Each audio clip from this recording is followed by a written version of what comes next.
2 பேர் சுவாரஸ்யமாக பேசிகிட்டு இருக்கிறப்போ குறுக்க புகுந்து தொந்தரவு பண்ணுறதுக்குன்னே சில பேர் இருப்பாங்க. அது ரொம்ப இடைஞ்சலாக இருக்கும். இதே மாதிரி மின்காந்தம் கூட குறுக்க புகுந்து தொந்தரவு பண்ணும். கடைசியில் அது ஒரு பெரிய இடைஞ்சலில் கொண்டாந்து விட்டுரும். சில வீடுகளில் கேபிள் கனெக்ஷன் இல்லாமல் சில தனியார் டிவி காட்சிகள் தெரியும். அதுக்கு என்ன காரணம்னா இந்த மின்காந்த குறுக்கீடு தான் காரணம். இதைத்தான் சுருக்கமாக இஎம்ஐ அப்படின்னு சொல்கிறாங்க. அதாவது எலக்ட்ரோ மேக்னெட்டிக் இன்டர்ஃபியரன்ஸ். இது ஏற்படக்கூடிய இடங்கள் எது எதுன்னு எடுத்துக்கிட்டால் அது ஒரு பெரிய பட்டியலாகவே போயிடும். இந்த இஎம்ஐ தொந்தரவு கேபிள் டிவியில் மட்டும்தான் இல்லை, ராக்கெட் ஏவுதளத்தில் உள்ள ரேடார்கள், அங்கே உள்ள சில சக்தி வாய்ந்த தொலைத்தொடர்பு சாதனங்கள், விமான தளங்களில் உள்ள ரேடார்கள், கப்பல் தளங்களில் பொருத்தப்பட்டிருக்கக்கூடிய சக்தி வாய்ந்த ஆண்டனாக்கள், இப்படி நிறைய சொல்லலாம். காவல் நிலையங்களில் பயன்படுத்தப்படுகிற வயர்லெஸ் தொடர்பு சாதனங்கள் கூட ஓரளவுக்கு இந்த மின்காந்த அலைகளை வெளியிடும். நம்ம வீட்டில் உட்காந்துக்கிட்டு ரேடியோ கேட்டுக்கிட்டு இருப்போம் அல்லது டிவி பார்த்துக்கிட்டு இருப்போம். அந்த சமயத்தில் பக்கத்து தெருவில் ஒரு மோட்டார் சைக்கிள் அல்லது காரு, குறிப்பாக பெட்ரோல் இன்ஜின், அது போகிறப்போ அதில் உள்ள மின்காந்த மின்கலத்தில் அதாவது மேக்னெட்டோ பேட்டரியிலிருந்து வெளிப்படுகிற மின்காந்த அலை இங்கே டிவியிலையும் ரேடியோவிலையும் கரகரப்பை உண்டு பண்ணும். சரி, இது பெருசாக என்ன இடைஞ்சலை உண்டு பண்ணிட போகுது அப்படின்னு நாம் அலட்சியமாக நினைக்கலாம். வயசானவங்களுக்கு மறதி நோயின்னு ஒன்று வரும்ல, அல்ஷமீர், அதாவது மூளையில் உள்ள செல்கள் செயலிழந்து போயிடுறது. அது செய்ய வேண்டிய வேலையை மறந்துடும். மனைவியே எதிரில் நின்னா கூட உன்னை எங்கேயோ பார்த்தது மாதிரி தெரியுதே அப்படின்னு சொல்லிட்டு இருப்பாங்க. அப்படி ஒரு மறதி. இந்த விசித்திரமான நோய்க்கு இதுவரைக்கும் மருந்தே இல்லைன்னு வேற சொல்கிறாங்க. இந்த மைக்ரோ ஓவன் அப்படின்னு சொல்லக்கூடிய சமையல் அடுப்புகள் கூட மின்காந்த அலைகளை வெளியிடுது. சமயத்தில் சில தொழிற்சாலைகளில் கூட பெரிய விபத்துக்களை இந்த இஎம்ஐ உண்டு பண்ணிவிடும். இதை பற்றி தீவிரமாக சிந்திக்க ஆரம்பித்ததே ஒரு விபத்துக்கு பிறகு தான். அமெரிக்காவுக்கும் வியட்நாமுக்கும் இடையில் போர் நடந்தது. அந்த சமயம் அமெரிக்காவுக்கு சொந்தமான விமானம் தாங்கி கப்பல் ஒன்று வியட்நாமை தாக்கிறதுக்கு தயாராக ஏவுகணைகளோட கடலில் நிறுத்தி வைக்கப்பட்டிருந்தது. தற்செயலாக அந்த பகுதியில் கப்பல் தொலைத்தொடர்பு பகுதிக்கு அருகில் ஊடுருவிய இந்த சக்தி வாய்ந்த ரேடியோ அலைகள் ஏவுகணையில் இருந்த மின்னணு சர்க்கியூட்டை பூர்த்தி செஞ்சு வச்சுட்டுது. அவ்வளவுதான், ஏவுகணை அங்கேயே வெடித்து சிதறி போச்சு. 130 பேர் அந்த இடத்துலையே உடல் கருகி செத்து போட்டாங்க. ஏகப்பட்ட பொருள்கள் நாசம். இந்த விபத்துக்கான காரணம் என்னங்கிறத உடனடியாக யாராலையும் கண்டுபிடிக்க முடியல. ரொம்பவும் கடுமையாக முயற்சி பண்ணி கடைசியாக கண்டுபிடிச்சாங்க. இது இந்த இஎம்ஐ வேலை தான் அப்படின்னு.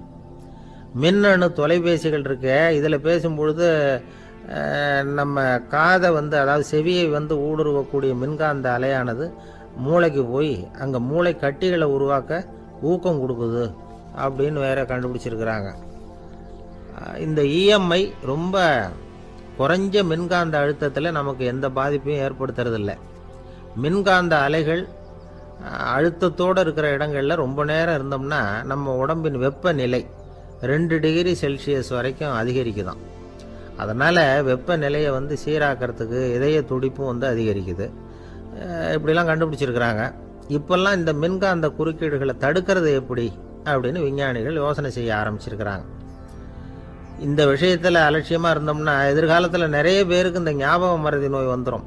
அப்புறம் அது ரொம்ப கஷ்டமாக போயிடும். ஒரு குடும்ப தலைவர் தன் மனைவியை பார்த்து, யார் நீ, உன்னை எங்கேயோ பார்த்தது மாதிரி இருக்குதே அப்படின்னு சொல்லிகிட்டு இருந்தார். உடனடியாக அவரை போய் பார்த்தேன். வாங்க டாக்டர்கிட்ட போகலாம் அப்படின்னு. அவர் என்னை தனியாக அழைச்சிட்டு போய் காதோட காதாக மெதுவாக சொல்கிறார், இதை பார்ப்பா, என் கையில் பணம் இல்லாத போகலாம் அப்படி மறதி நோய் வந்துட்டது மாதிரி நடிச்சுக்கிட்டு இருப்பேன், அவ்வளவுதான், அதை நீ கண்டுக்காத அப்படின்னார். ஒருத்தர் வேகமாக நடந்து போகிறார். கடத்தெருவில் ஒரு ஸ்வீட்டு கடையை பார்க்குறார். உடனே சடன் பிரேக் போட்டது மாதிரி நிற்கிறார்.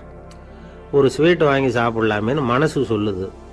டாக்டர் வேணாம்னு சொல்லியிருக்கிறார், உடம்புக்கு ஒத்துக்காது, அதனால் அது வேணாம்னு சொல்லுது அறிவு. இவர் மனசு சொல்கிறத கேட்கல, அறிவு சொல்கிறபடி கேட்குறார். அதனால் மறுபடியும் வேகமாக அங்கேருந்து நடந்து போயிடுறார். அவர் நல்ல மனுஷன். மனுஷனுக்கு அறிவும் இருக்குது, உணர்ச்சியும் இருக்குது. எதுக்கு எடுத்தாலும் உணர்ச்சி வசப்பட்டுக்கிட்டு இருக்கக்கூடாது, அறிவு வசத்தில் நாம் இருக்கணும். அப்போ தான் நாம் நல்லபடியாக வாழ முடியும். இல்லைன்னா அவஸ்தை தான். மகாபாரதத்தில் சந்தனுன்னு சொல்லி ஒரு அரசன் வர்றான். அவன் ஒரு சமயம் அறிவு வசப்படாமல் உணர்ச்சி வசப்படுறான். அதாவது ஒரு நாள் கங்கை கரையில் ஒரு அழகான பொண்ணை பார்க்குறான். இவனுடைய மனசு அவகிட்ட போயிடுது. அவளை கல்யாணம் பண்ணிக்கிறதுக்கு ஆசைப்படுறான். அந்த பொண்ணு சரின்னு சம்மதிக்கிறா. ஆனால் ஒரு நிபந்தனை போடுறா. அந்த நிபந்தனைக்கு சம்மதம்னு சொன்னாதான் உன்னை கல்யாணம் பண்ணிக்குவேன்னு சொல்கிறா. சரி, அவள் போட்ட நிபந்தனை என்ன தெரியுமா? இது மாதிரி நான் உங்கள் மனசு புண்படுற மாதிரி எந்த காரியம் பண்ணாலும் நீங்கள் என்னை ஏன்னு கேட்கக்கூடாது. நான் செய்கிற காரியத்தை தடுக்கவும் கூடாது. அப்படி நீங்கள் செஞ்சால் அடுத்த கணமே நான் உங்களை பிரிஞ்சு போயிடுவேன். இதுதான் அந்த பொண்ணு போட்ட நிபந்தனை. சந்தன அரசன் இந்த நிபந்தனையை ஒத்துக்கலாமா? இதை அறிவுபூர்வமாக யோசிச்சிருந்தா இதுக்கு கட்டுப்பட்டுக்க மாட்டான். இந்த நிபந்தனைக்கு நான் சம்மதிக்க மாட்டேன்னு தான் சொல்லியிருக்கணும். ஆனால் அவன் அந்த நேரத்தில் உணர்ச்சி வசத்தில் இருந்தான். அதனால் நீ என்ன சொன்னாலும் சரின்னு ஒத்துக்கிட்டான். அவளை கல்யாணம் பண்ணிக்கிட்டான். இதனால் என்ன ஆச்சு? 7 பச்சை இளம் குழந்தைகளை பிறந்த உடனே அவள் கங்கையில் தூக்கி எறிஞ்சி கொல்லக்கூடிய கோர காட்சியை இவன் ஒன்று பின்னாடி ஒன்றா பார்க்க வேண்டியதாக போச்சு. கடைசியில் 8வது குழந்தை பிறந்ததுன்னு தான் அவனுடைய அறிவு மேலோங்குது. அந்த கொடிய செயலை தடுத்து நிறுத்துறான்.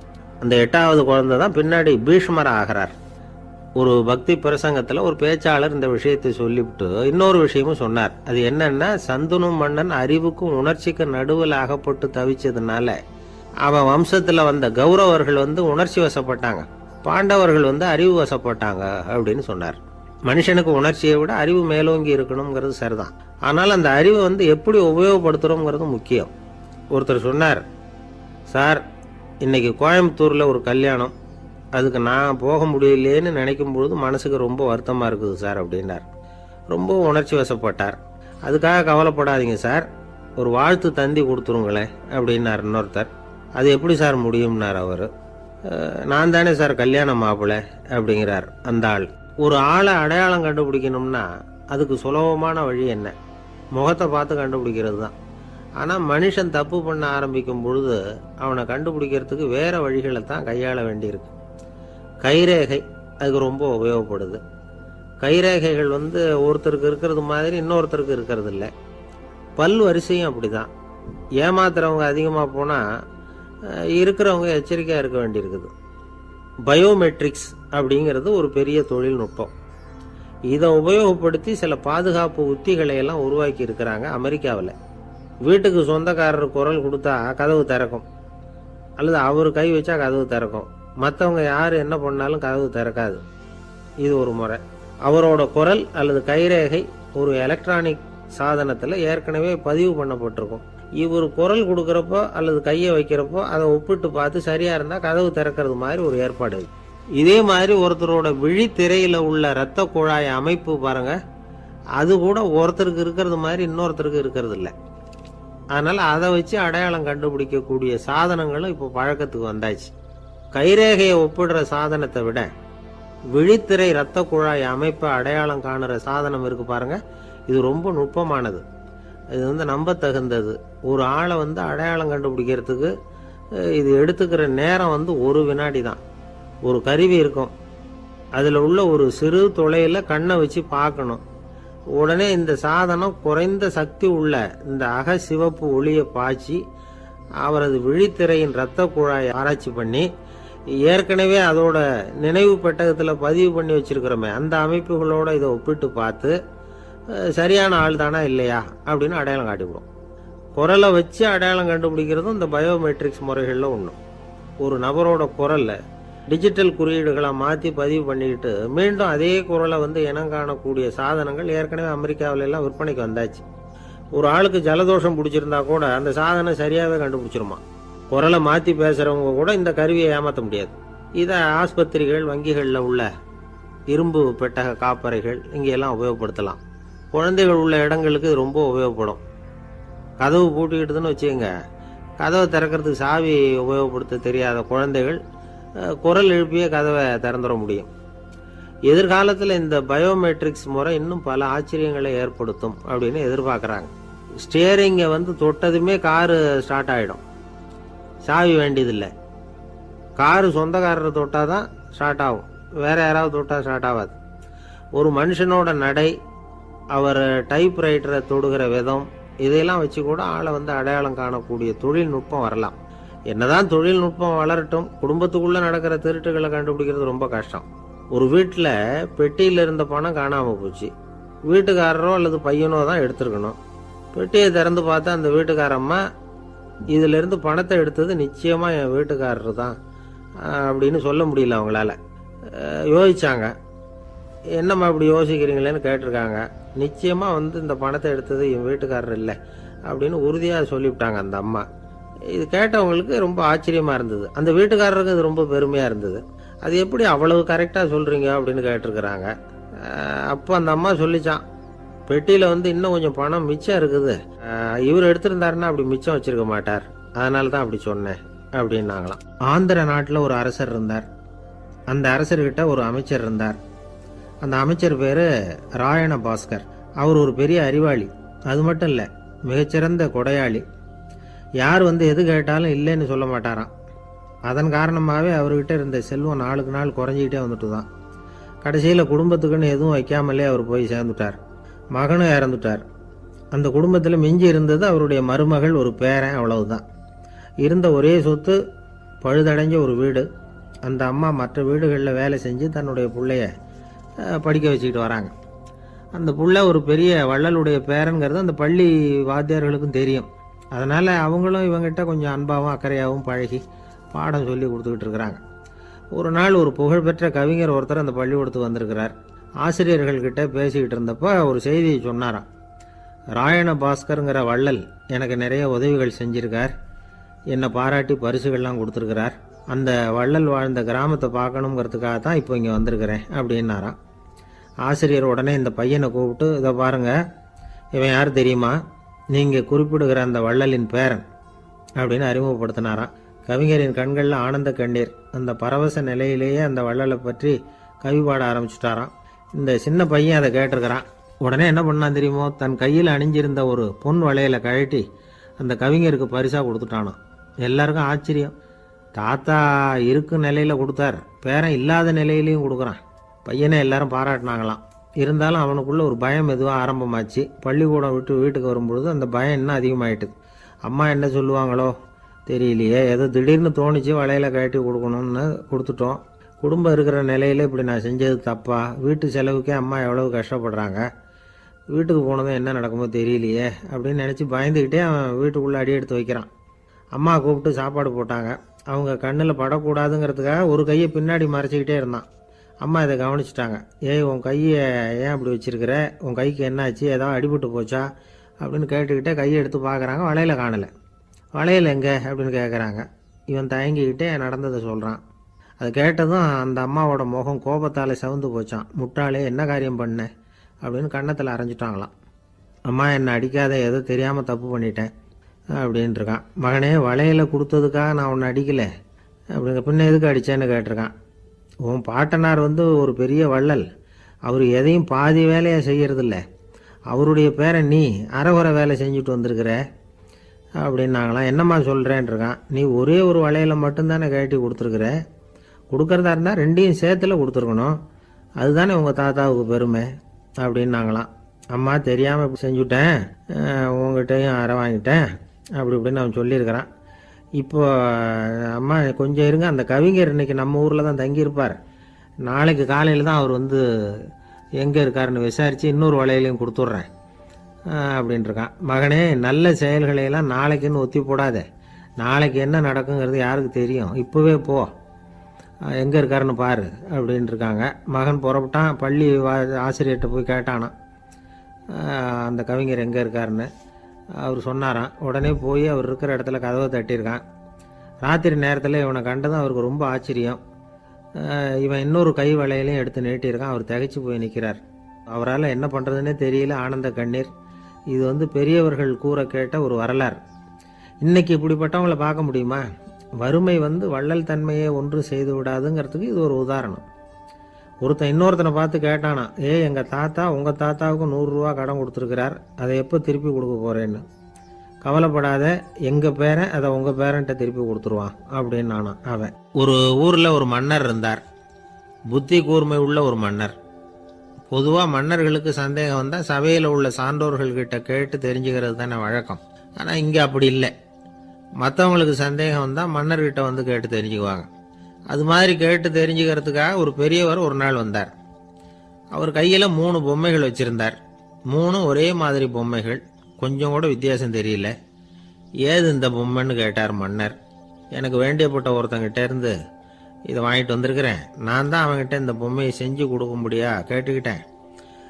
அவன் ரொம்ப புத்திசாலி, அவன் தான் இதை செஞ்சு கொடுத்தான். ஆனால் அதில் ஒரு சிக்கல் அப்படின்னார். என்ன பிரச்சனைன்னு கேட்டிருக்காரு இவர். நான் அவன்கிட்ட கேட்டது 3 விதமான பொம்மைகளாக இருக்கணும்னு கேட்டேன். அவன் என்னடான்னா 3 ஒரே மாதிரியாக செஞ்சு கொடுத்துட்டான் அப்படின்னார்.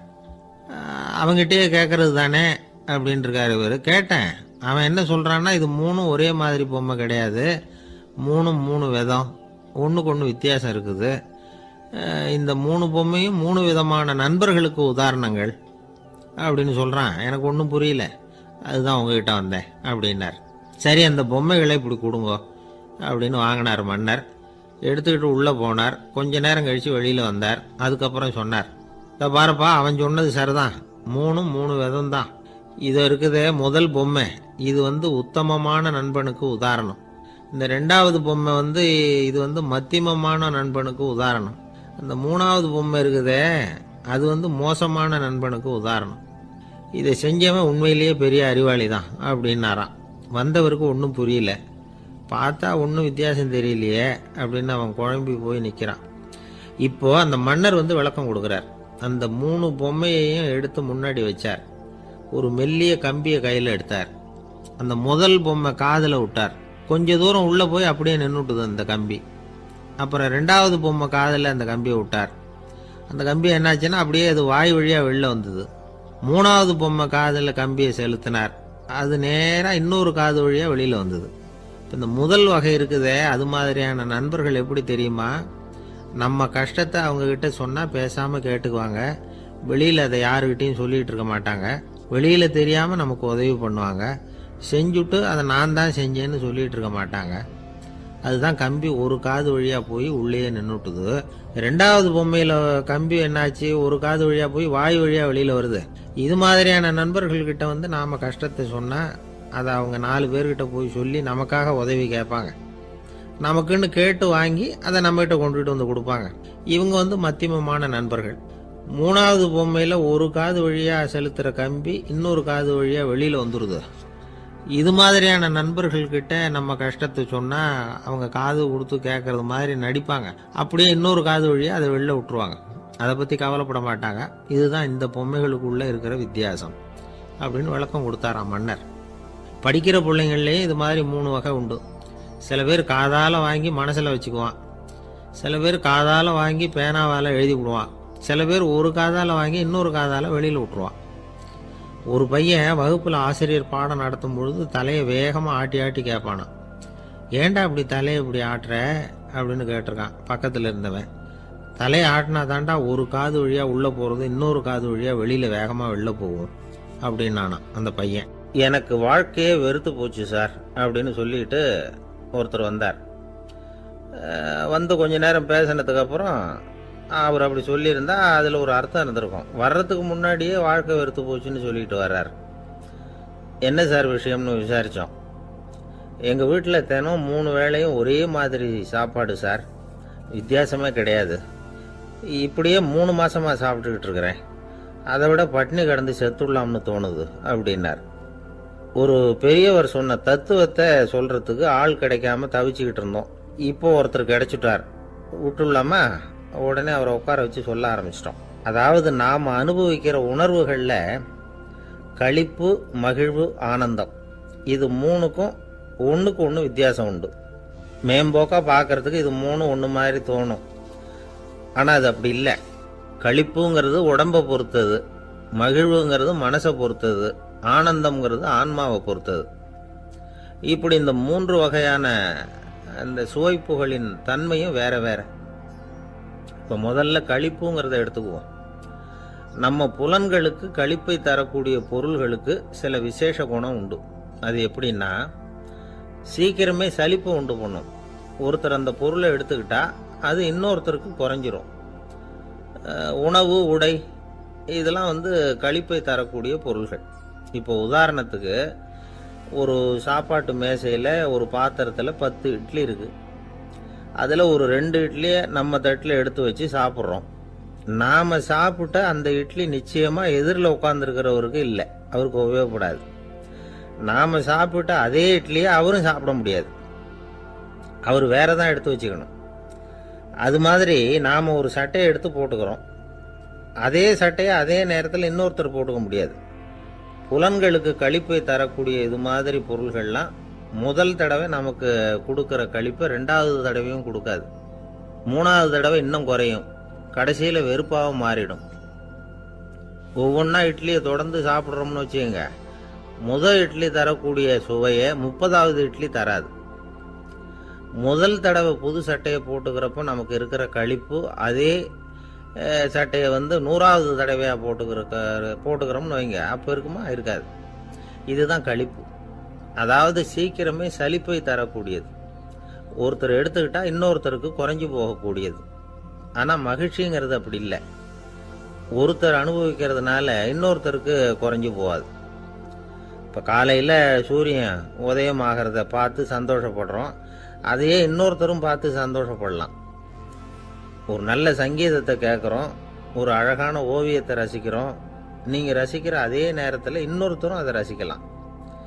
அதனால் அது குறைஞ்சி போகிறதில்ல. இது மகிழ்வு. ஆனால் ஒன்று, ஒரே பாடலை திரும்ப திரும்ப கேட்டுக்கிட்டு இருந்தால் கடைசியில் அலுப்பு தட்டும்.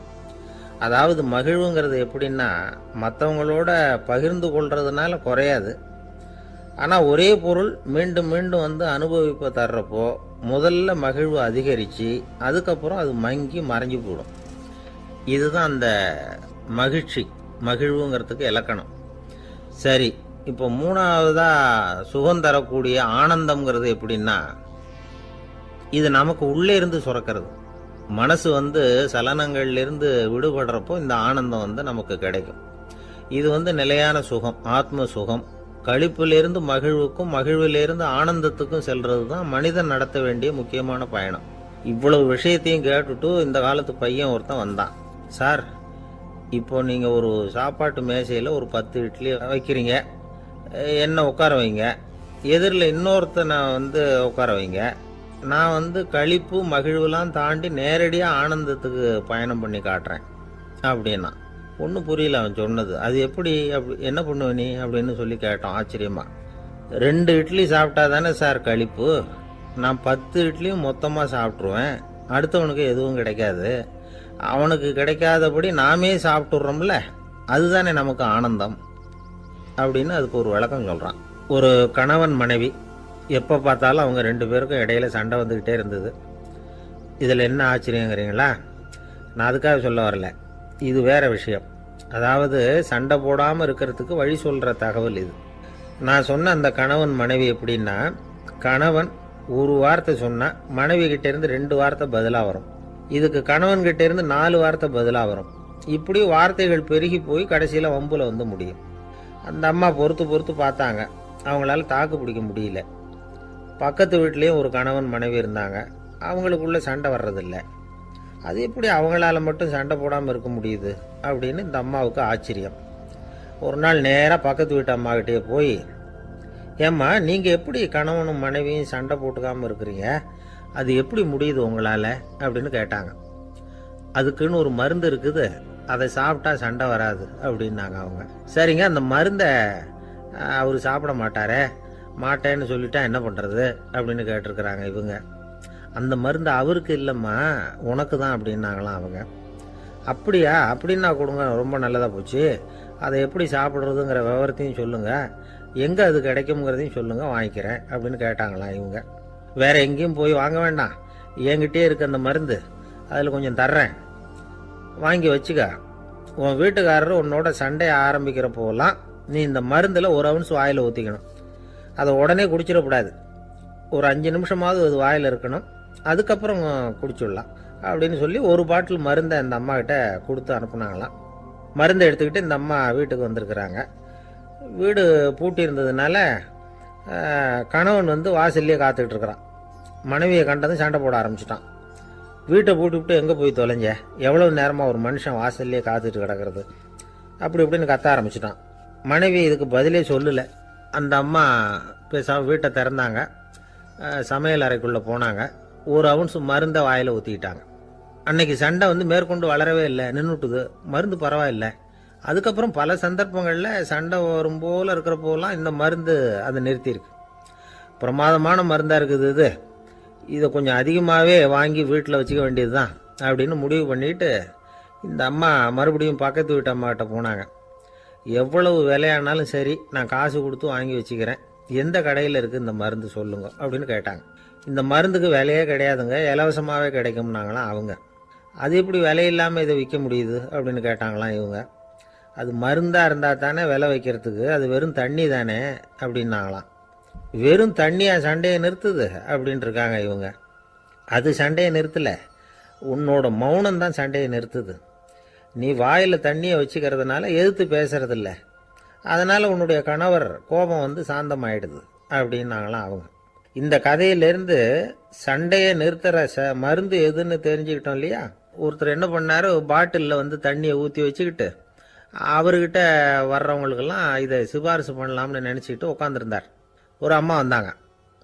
இதை கேட்டுவிட்டு இதையே ஒரு மருந்து மாதிரி கொடுக்கலாம்ங்கிறது அவர் முடிவு. அதனால் பாட்டிலில் தண்ணி அடைச்சி வச்சுக்கிட்டு அதில் கலருக்காக என்னத்தையோ ஒரு ஜீரகம் அது மாதிரி எதையாவது கலந்து வச்சுக்கிட்டு ஒரு மருந்து மாதிரி ஒரு பாவனையில் வச்சுக்கிட்டு உட்காந்துருக்கார். யாராவது வீட்டில் சண்டைன்னா என்கிட்ட வாங்க மருந்து தரேன்னு. ஒரு அம்மா வந்தாங்க. எனக்கும் என் வீட்டுக்காரருக்கும் அடிக்கடி சண்டை வருதுங்க அப்படின்ட்டு இருக்காங்க. கவலைப்படாதம்மா, நான் ஒரு மருந்து தரேன்னு சொல்லி வீட்டுக்குள்ளே போய் ஒரு பாட்டில் எடுத்து வந்து கொடுத்தார்.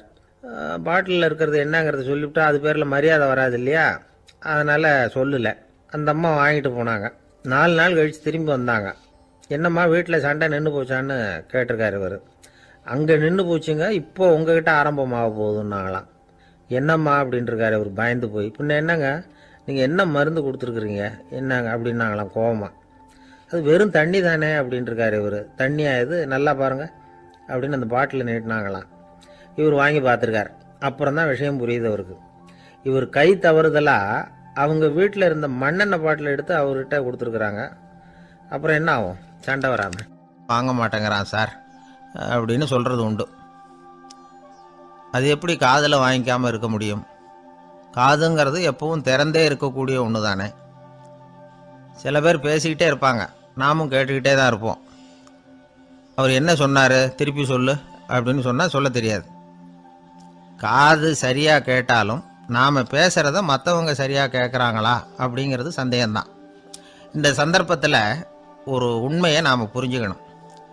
அதாவது என்னென்னா, கேட்பதுங்கிறது வேற, கவனிக்கிறதுங்கிறது வேற. அதாவது கேட்கறதுன்னா அது ஹியரிங், கவனிக்கிறது அப்படின்னா அது லிசனிங். கேட்கறதுங்கிறது தன்னிச்சையாக நடக்கக்கூடிய ஒரு செயல். இப்போது ஒரு சாலையில் நடந்து போயிட்டுருக்குறோம். எவ்வளவோ சத்தம் நம்ம காதில் விழுந்துக்கிட்டு இருக்கு. கார் போகிற சத்தம் கேட்குது, பறவை ஒரு மரத்துலேருந்து கத்துது, அந்த சத்தம் கேட்குது. இப்படி நிறைய காதில் விழுந்துக்கிட்டு இருக்கு. ஆனால் கவனிக்கிறதுங்கிறது எப்படின்னா, நம்ம முழு மனசை செலுத்தி உன்னிப்பாக கேட்கறது. எத்தனையோ சத்தத்துக்கு நடுவில் தன்னுடைய குழந்தை அழற சத்தத்தை தாய் தெரிஞ்சிக்க முடியுது இல்லையா, அது மாதிரி. விவரம் தெரிஞ்சவங்கலாம் என்ன சொல்கிறாங்கன்னா, கவனித்தல் அதாவது லிசனிங் அப்படிங்கிற செயலில் 3 அம்சங்கள் இருக்கிறதாக சொல்கிறாங்க. அது என்ன 3 அம்சங்கள் அப்படின்னா, முதல்ல காதால் கேட்கறது, இது முதல் அம்சம். ரெண்டாவது என்னன்னா கேட்டதை புரிஞ்சுக்கிறது. மூணாவது என்னன்னா என்ன புரிஞ்சுக்கிட்டோங்கிறத தெரிவிக்கிறது, ஃபீட்பேக் அப்படின்னு சொல்கிறோமே அது. ஒரு ஆசிரியர் வகுப்பில் பாடம் நடத்திக்கிட்டு இருக்கிறார். வெறுமனே கேட்குற குழந்தை ஒரு காதால் வாங்கி இன்னொரு காதால் விட்டுடும். அதாவது கேட்குற குழந்தை அப்படி செய்யும். ஆனால் கவனிக்கிற குழந்தை கேட்டதை புரிஞ்சுக்கும். என்ன புரிஞ்சுக்கிட்டேன்னு கேட்டால் பதில் சொல்லும். இதுதான் கேட்கறதுக்கும் கவனிக்கிறதுக்கும் உள்ள வித்தியாசம். ஒரு புள்ளி விவர கணக்கு என்ன சொல்லுது தெரியுமா? ஒரு மனிதன் எழுதுறது மூலமாக 6% அறிவை பெருக்கிக்கிறானா, எழுதுறது மூலமாக. படிக்கிறது மூலமாக 19% அறிவை பெருக்கிக்கிறானா, பேசுறது மூலமாக 30% அறிவை பெருக்கி கொள்ளுகிறான் அப்படின்னு சொல்கிறாங்க. ஆனால் பாருங்கள், கவனிக்கிறது மூலமாக 45% அறிவை பெருக்கி கொள்ளுகிறான் அப்படிங்கிறது புள்ளி விவரம். அதனால் கற்றலின் கேட்டல் நன்று அப்படின்னு சொல்கிறாங்க இல்லையா, அது இதுதான். அதனால் கவனிக்கிறது மூலமாக அதிக அறிவை நாம் பெருக்கி கொள்ள முடியும். கேள்வி ஞானம்தான் ரொம்ப சிறந்தது அப்படிங்கிறார் வள்ளுவர். அதாவது கவனித்து கேட்கணும், அதுதான் முக்கியம். இப்போ மற்றவங்க சொல்கிறத நல்லா கவனிக்க முடியாதபடிக்கு நாமே சில தடைகளை ஏற்படுத்திக்கிறோம், அல்லது நம்ம அறியாமலே அப்படி ஒரு தடை உண்டாயிடுது. அந்த தடைகளை தாண்டணும் அல்லது தகர்த்து எறியணும் அப்படிங்கிறது பெரியவர்கள் சொல்லுகிற யோசனை. அது என்ன தடைகள் அப்படின்னா, நமக்கு தெரியாத இவர் என்ன சொல்லிட போகிறார் அப்படிங்கிற நினப்பு, இது ஒரு தடை. சொல்லி முடிக்கிறதுக்கு முன்னாடியே குறுக்க பேசுறது, மனசை அங்கேயும் இங்கேயும் அலையிறது, இதெல்லாம் தான் தடைகள். ஆசிரியர் பாடம் நடத்துகிறார் அப்படின்னா மாணவர்கள் அக்கறையாக கவனிக்கணும், அப்போ தான் பரீட்சையில் பாஸ் ஆக முடியும். வீட்டுக்குள்ள கணவன் சொல்கிறத மனைவி கவனித்து கேட்கணும், மனைவி சொல்கிறத கணவன் கவனித்து கேட்கணும், இல்லைன்னா குழப்பமாயிடும். ஒரு அம்மா கோயிலுக்கு போனாங்க, சேலையில் ஒரு முடிச்சு போட்டிருந்தாங்க. எதுக்கு சேலையில் முடிச்சு போட்டு வச்சுருக்குறீங்க அப்படின்னு கேட்டாங்க. எங்கள் வீட்டுக்காரர் ஒரு கடிதத்தை மறக்காமல் தபால் போட்டியில் போட்டுடணும்னு சொன்னார், ஞாபகத்துக்காக முடிச்சு போட்டு வச்சுருக்கிறேன் அப்படின்னாங்க. கடிதத்தை பெட்டியில் போட்டுவிட்டீங்களா அப்படின்னு கேட்டாங்க. அது எப்படிங்க முடியும், அவர் கடிதத்தை என்கிட்ட கொடுக்க மறந்துட்டாரே அப்படின்னாங்களாம். அதனால் மறக்கப்படாதுன்னு நினச்சிக்கிட்டே மறந்து விடுறது, இப்படி ஒரு வாழ்க்கை. அதனால் வாழ்க்கையில் நமக்கு இருக்கிறது செவிச்செல்வம் ரொம்ப முக்கியமானது. நிறைய கேட்கணும், சொல்கிறத விட கேட்கணும், கேட்கிறத விட முக்கியம் கவனிக்கிறது. அப்படி கவனிக்கிறது மூலமாக நம்முடைய வாழ்க்கையில் வெற்றி பெறணும். அங்கே நபிகள் நாயகம் உட்கார்ந்துருக்கிறார். அந்த சமயம் அம்மா அங்கே வர்றாங்க. அவங்க கையில் திராட்சை பழ கொத்து, அதை கொண்டுக்கிட்டு வந்து நபிகள்கிட்ட கொடுக்குறாங்க. சாப்பிடுங்க அப்படின்னு சொல்லி ரொம்ப அன்பாக வேண்டிக்கிறாங்க. நபிகள் நாயகமும் ரொம்ப பிரியமாக அதை வாங்கிக்கிட்டார். அதுக்கப்புறம் அதை சாப்பிட ஆரம்பித்தார். நபிகள் நாயகம் மதீனாவில் தங்கியிருந்தப்போ இது மாதிரி நிறைய பேர் பழங்களையும் தின்பண்டங்களையும் கொண்டுகிட்டு வந்து கொடுக்கறது வழக்கம். நபிகள் நாயகம் என்ன பண்ணுவார்னா, அதெல்லாம் வாங்குவார். உடனே பக்கத்தில் இருக்கிற தோழர்கள் எல்லாருக்கும் பகிர்ந்து கொடுப்பார், தானும் சாப்பிடுவார். இதுதான் எப்போதும் வழக்கம்.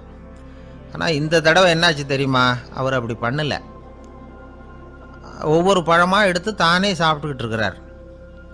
அவர் விருப்பமாக சாப்பிடுகிற காட்சியை ஆசை தீர பார்த்துக்கிட்டு இருந்தாங்க அந்த வயசான அம்மா, அந்த பழத்தை கொடுத்தவங்க.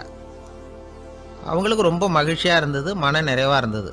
நாம் ஆசையாக கொண்டுகிட்டு வந்து கொடுக்குற பழத்தை நபிகள் நாயகம் இவ்வளோ பிரியமாக சாப்பிட்றாரே அப்படின்னு நினச்சி ரொம்ப சந்தோஷப்பட்டாங்க. அதுக்கப்புறம் அங்கேருந்து அவங்க புறப்பட்டு போயிட்டாங்க. அந்த அம்மா போனதுக்கப்புறம் பக்கத்தில் இருந்த தோழர்கள் பேச ஆரம்பித்தாங்க. ஏன்னா அவங்களுக்கு சந்தேகம், இன்றைக்கி வித்தியாசமாக நடந்துக்கிட்டாரே அப்படின்னு.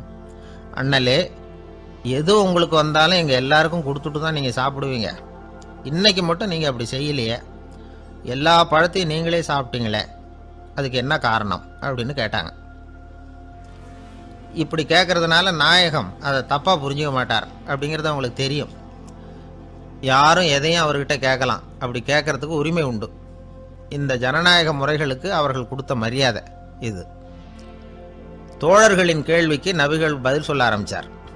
நண்பர்களே, அந்த அம்மா ரொம்ப பிரியமாக அந்த பழங்களை என்கிட்ட கொண்டுகிட்டு வந்து கொடுத்தாங்க. முதல்ல ஒரு பழத்தை எடுத்து வாயில் போட்டு பார்த்தேன், அது ரொம்ப புளிப்பாக இருந்தது, சாப்பிட்றது ரொம்ப கஷ்டம். உங்ககிட்ட யாருக்காவது அதை கொடுத்துருந்தா அதில் வாயில் போட்டதும் புளிப்பு தாங்காமல் முகம் சுழிச்சிருப்பீங்க. அதை அந்த அம்மா பார்த்துட்டாங்கன்னா வருத்தப்பட்டிருப்பாங்க. ஆசையாக கொண்டுகிட்டு வந்து நமக்கு கொடுத்துருக்குறாங்க, அவங்க அன்பான மனசை நோகடிக்கிறதுக்கு நான் விருப்பப்படலை. அதனால் முகம் சுழிக்காமல் சாப்பிட்ணுமேங்கிறதுக்காகத்தான் அந்த பழங்கள் பூராவே நானே சாப்பிட்டுட்டேன் அப்படின்னு புன்முறுவலோட பதில் சொன்னாராம் நபிகள் நாயகம். இன்னொருத்தர் மனசு புண்படக்கூடாதுங்கிறதுக்காக புளிப்பையும் இனிப்பாக ஏற்றுக்கொள்ளுகிற பண்பாடு இருக்குது பாருங்கள், அது ஒரு பெரிய நாகரிகம். அது எல்லாருக்கும் சுலபமாக வந்துடாது. நல்லா இருக்கிற பழத்தையே என்ன இவ்வளவு மோசமாக இருக்கேன்னு சொல்லுகிறவர்கள் தான் நம்மக்கிட்ட அதிகம். இந்த காலத்தில் இல்வாழ்க்கையில் இந்த நாகரிகத்தை சில பேர் கடைபிடிக்கிறது உண்டு. நல்லா இருக்க இல்லையோ முகம் சுளிக்காமல் சாப்பிட்ருவாங்க. ஏன்னு கேட்டால், எதுக்காக சார் வீண் வம்பு, ஏதோ நமக்குன்னு கொடுத்து வச்சது அவ்வளவுதான் அப்படின்னு நினச்சிக்கிட்டு போக வேண்டியது தானே அப்படிம்பாங்க. இவங்கெல்லாம் கூட ஒரு விதத்தில் பண்பாடு தெரிஞ்சவர்கள் தான். இப்போ ஒரு ஆள் ஊரெலாம் சுற்றி விட்டு கடைசியில் அழுத்து போய் ஒரு ஹோட்டலுக்குள்ளே நுழைஞ்சானான். ரொம்ப களைப்பாக இருந்தது அவனுக்கு. அதனால் ரொம்ப களைப்படைஞ்சு போய் ஒரு நாற்காலியில் போய் உட்காந்துருக்கிறான். இவனை பார்த்ததும் சர்வர் ஓடி வந்தார். சார் உங்களுக்கு என்ன வேணும்னு கேட்டார். எனக்கு தேவை 2 தோசையும் கொஞ்சம் அன்பான வார்த்தைகளும் அப்படின்னா. சர்வர் உள்ளே போனார், 2 தோசையை கொண்டாந்து வச்சார். அன்பான வார்த்தை கேட்டனே அப்படின்னா இவன். சர்வர் ரொம்ப பணிவாக குனிஞ்சு இவன் காதோரமாக சொன்னார், ஐயா இந்த தோசையை சாப்பிட்றாதீங்க, புளிச்சு போன பழைய மாவு அப்படின்னார். இது பாருங்கள், அன்பான வார்த்தையும் 2 தோசையும் கேட்டார், கொண்டாந்து கொடுத்துட்டார். இப்படி இருக்கிறவர்களும் இன்றைய மனிதர்களில் அதிகம். அதனால் மனிதர்கள் ஒவ்வொருத்தரும் ஒவ்வொரு விதம். நம்மக்கிட்ட பிரியமாக நடந்துகிறவர்கள் மனம் கோணும்படி நாம் நடந்து கொள்ளக்கூடாது அப்படிங்கிறது தான் நபிகள் நாயகம் அவருடைய செயல் மூலமாக நமக்கு உணர்த்தி இருக்கிற வாழ்வியல் உண்மை. கழுதைய நண்பர்கள் எங்கே போனாலும் சேர்ந்தே போவாங்க வருவாங்க. அப்போது அந்த கழுதை கொஞ்சம் கவலையோடு பேச ஆரம்பிச்சுதான். அதோ பாரு, அங்கே ஒரு புதர் தெரியுது இல்லையா, இந்த புதருக்குள்ளே ஒரு சிங்கம் இருக்குது.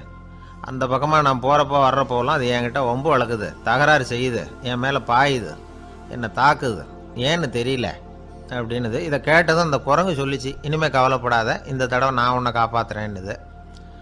அதுக்கப்புறம் ஒரு நாள் அந்த குரங்கும் கழுதியும் அந்த புதர் பக்கமாக போய்கிட்டு இருந்தாங்க. எதிர்பார்த்தது மாதிரியே நடந்தது.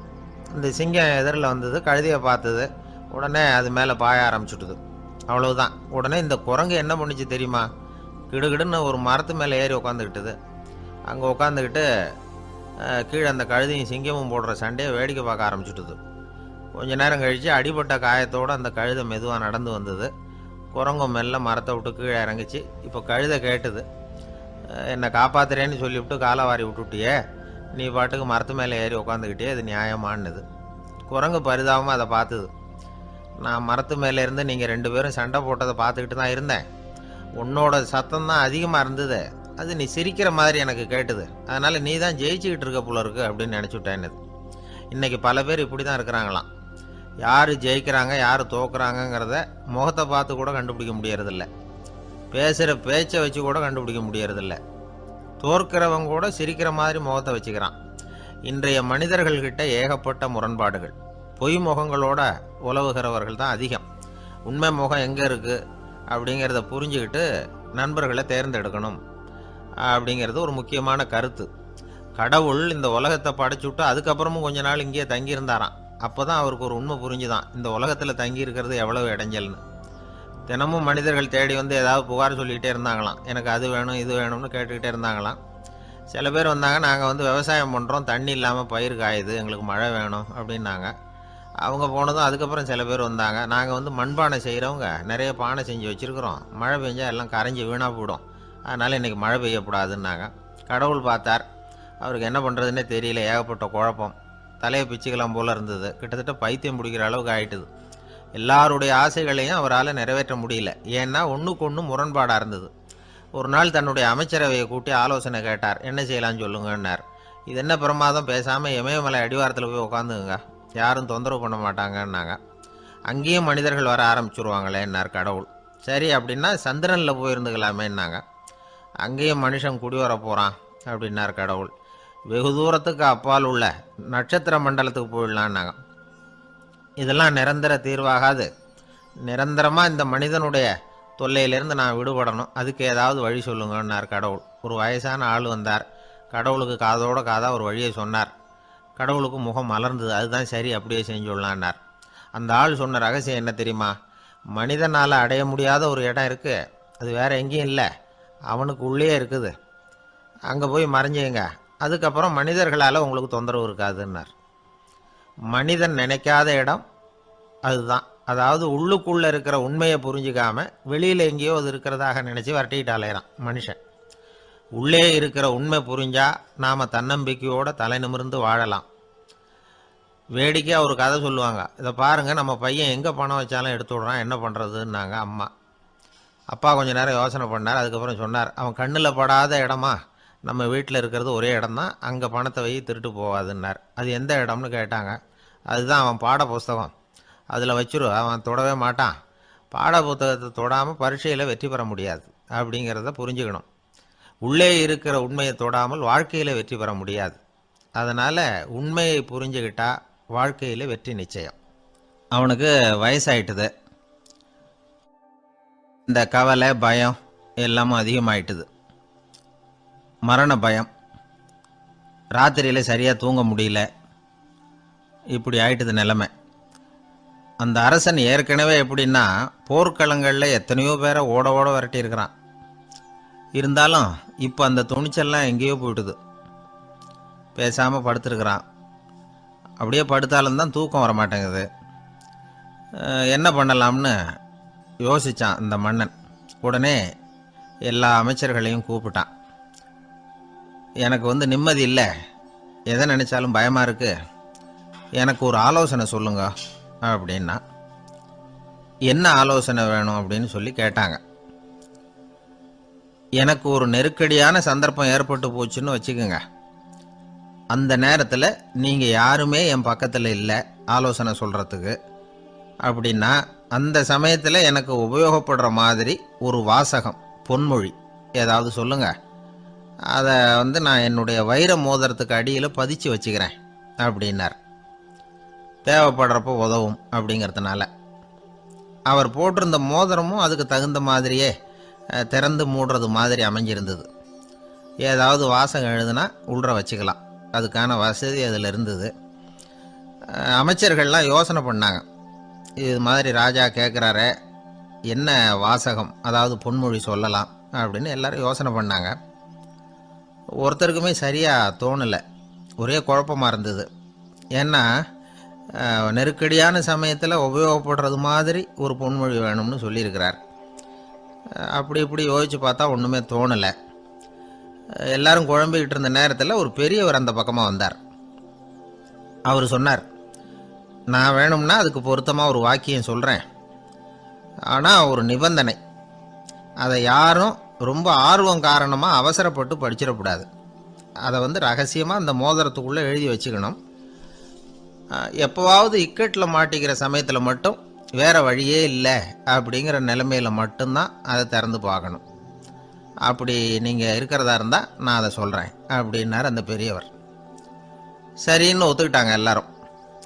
அதே மாதிரி அவர் ஒரு வாக்கியத்தை சொன்னார். அவர் சொன்ன வாக்கியத்தை ரகசியமாக மோதிரத்துக்குள்ளே பதிச்சு மூடியாச்சு.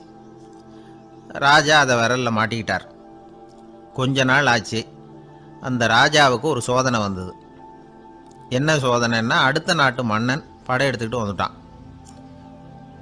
அவன் இவர்கிட்ட ஏற்கனவே தோற்று போனவன், ஒரு வெறியில் வந்திருக்கிறான். தோற்று போனவன் மறுபடியும் சண்டைக்கு வந்தால் எப்படி வருவானோ அப்படி வர்றான்.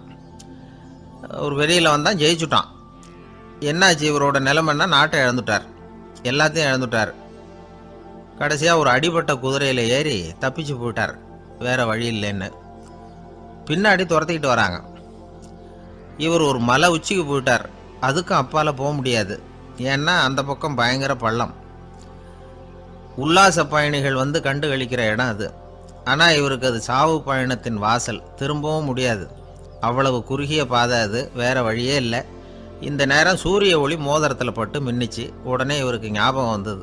மோதிரத்தை திறந்து படிக்கிறார். அதில் இருந்த வாசகம், இந்த நிலையும் மாறிவிடும், this too will pass away. அவருக்கு ஒரு தைரியம் வந்தது. பின்னாடி வந்தவங்களும் திசை மாதிரி வேறு எங்கேயோ தேடி போயிட்டாங்க. அவங்க விரட்டிக்கிட்டு வரலன்னா இவ்வளவு அழகான ஒரு இடம் இருக்கிறதே எனக்கு தெரியாமல் போயிருக்குமேன்னு நினச்சார். இவ்வளவு அழகை ரசிக்கிறதுக்காக ஒரு நாட்டையே கூட இழக்கலாம்னு தோணுச்சு அவருக்கு.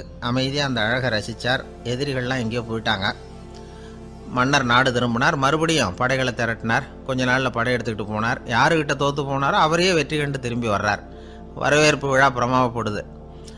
ஆடல் பாடல் கோலாகலம். இதை பார்த்ததும் அந்த ராஜாவுக்கு தலைகால புரியல. நம்மளை இனிமேல் யாராலையும் ஜெயிக்க முடியாதுன்னு நினச்சார். அகம்பாவம் லேசாக எட்டி பார்த்தது. இப்போ மறுபடியும் சூரிய ஒளிப்பட்டு மோதிரம் மின்னிச்சு. அதை திறந்து மறுபடியும் படிக்கிறார். இந்த நிலைமையும் மாறிவிடும், this too will pass away. அவ்வளவுதான். அவர் மனசு அடங்க ஆரம்பிச்சுட்டுது, ஆணவம் போயிட்டுது. இதிலேருந்து நாம் தெரிஞ்சுக்க வேண்டியது என்னென்னா, எந்த சூழ்நிலையிலையும் நாம் கவலைப்பட வேண்டியதில்லை. ஏன்னா இங்கே எதுவுமே நிரந்தரம் இல்லை. அந்த ராஜா மாதிரியே நம்ம ஆள் ஒருத்தன் ஒரு மோதிரம் போட்டிருந்தான், அதுக்குள்ளே அவன் எழுதி வச்சுருந்த வாசகம், எதுக்கும் கவலைப்படாதே அப்படிங்கிறது தான். ஒரு நாள் பயங்கரமான கவலையோடு உட்காந்துருந்தான். பக்கத்தில் இருந்தவங்க சொன்னாங்க, இது மாதிரி சந்தர்ப்பத்தில் தான் நீ உன் மோதிரத்தை திறந்து பார்க்கணும்னாங்க. இவனுக்கு கவலையோடு எரிச்சலும் சேர்ந்துக்கிட்டது. அது எப்படி முடியும், இப்போ திருட்டு போனது என்னோட அந்த மோதிரம் தானே அப்படின்னு சொல்லிவிட்டு தலையில் கை வச்சுட்டு உட்காந்துட்டான். இப்படிலாம் சொல்கிறது உண்டு. இருந்தாலும் நாம் எந்த சூழ்நிலையிலையும் கவலைப்பட வேண்டியதில்லை அப்படிங்கிற உண்மையை புரிஞ்சுக்கணும். அப்படி கவலையை வெல்றதுக்கான வழி தெரிஞ்சுட்டதுன்னா வாழ்க்கையில் வெற்றி நிச்சயம். உங்கள் பையன் எப்படி சார் இருக்கான் அப்படின்னு விசாரித்தார் ஒருத்தர். அவன் என்ன சார், எதை சொன்னாலும் காதில் வாங்க மாட்டேங்கிறான், அவன் பாட்டுக்கு போகிறான் வர்றான் அப்படின்னு சொல்லி அழுத்துக்கிட்டார் அப்பா. பெரியவங்க சொல்கிறத சின்ன பிள்ளைங்க கேட்கறது இல்லைங்கிறது ஒரு குறை. பெரியவங்க சொல்கிறது சின்ன பிள்ளைங்க காதிலேயே விழறது இல்லைங்கிறது ஒரு குறை. இது கொஞ்சம் சீரியஸான விஷயம், கவனித்து பார்க்கணும். ஒரு குழந்தைக்கு காது சரியாக கேட்குதா இல்லையா அப்படிங்கிறத நாம் தான் கவனித்து பார்த்து கண்டுபிடிக்கணும். அதுவாக நம்மக்கிட்ட தவழ்ந்து அப்பா எனக்கு காது கேட்கல, அழைச்சிட்டு போங்க டாக்டர்கிட்ட அப்படின்னுலாம் சொல்லிகிட்டு இருக்காது.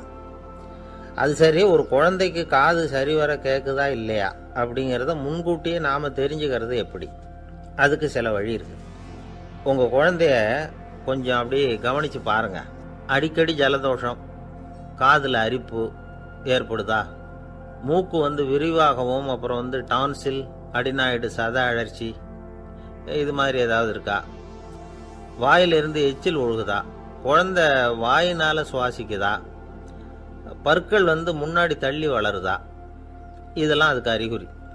அப்புறம் இந்த VBDF TH இப்படி இந்த ஒலிகள் சேர்ந்த வார்த்தைகளை குழந்தை சரியாக புரிஞ்சுக்காது.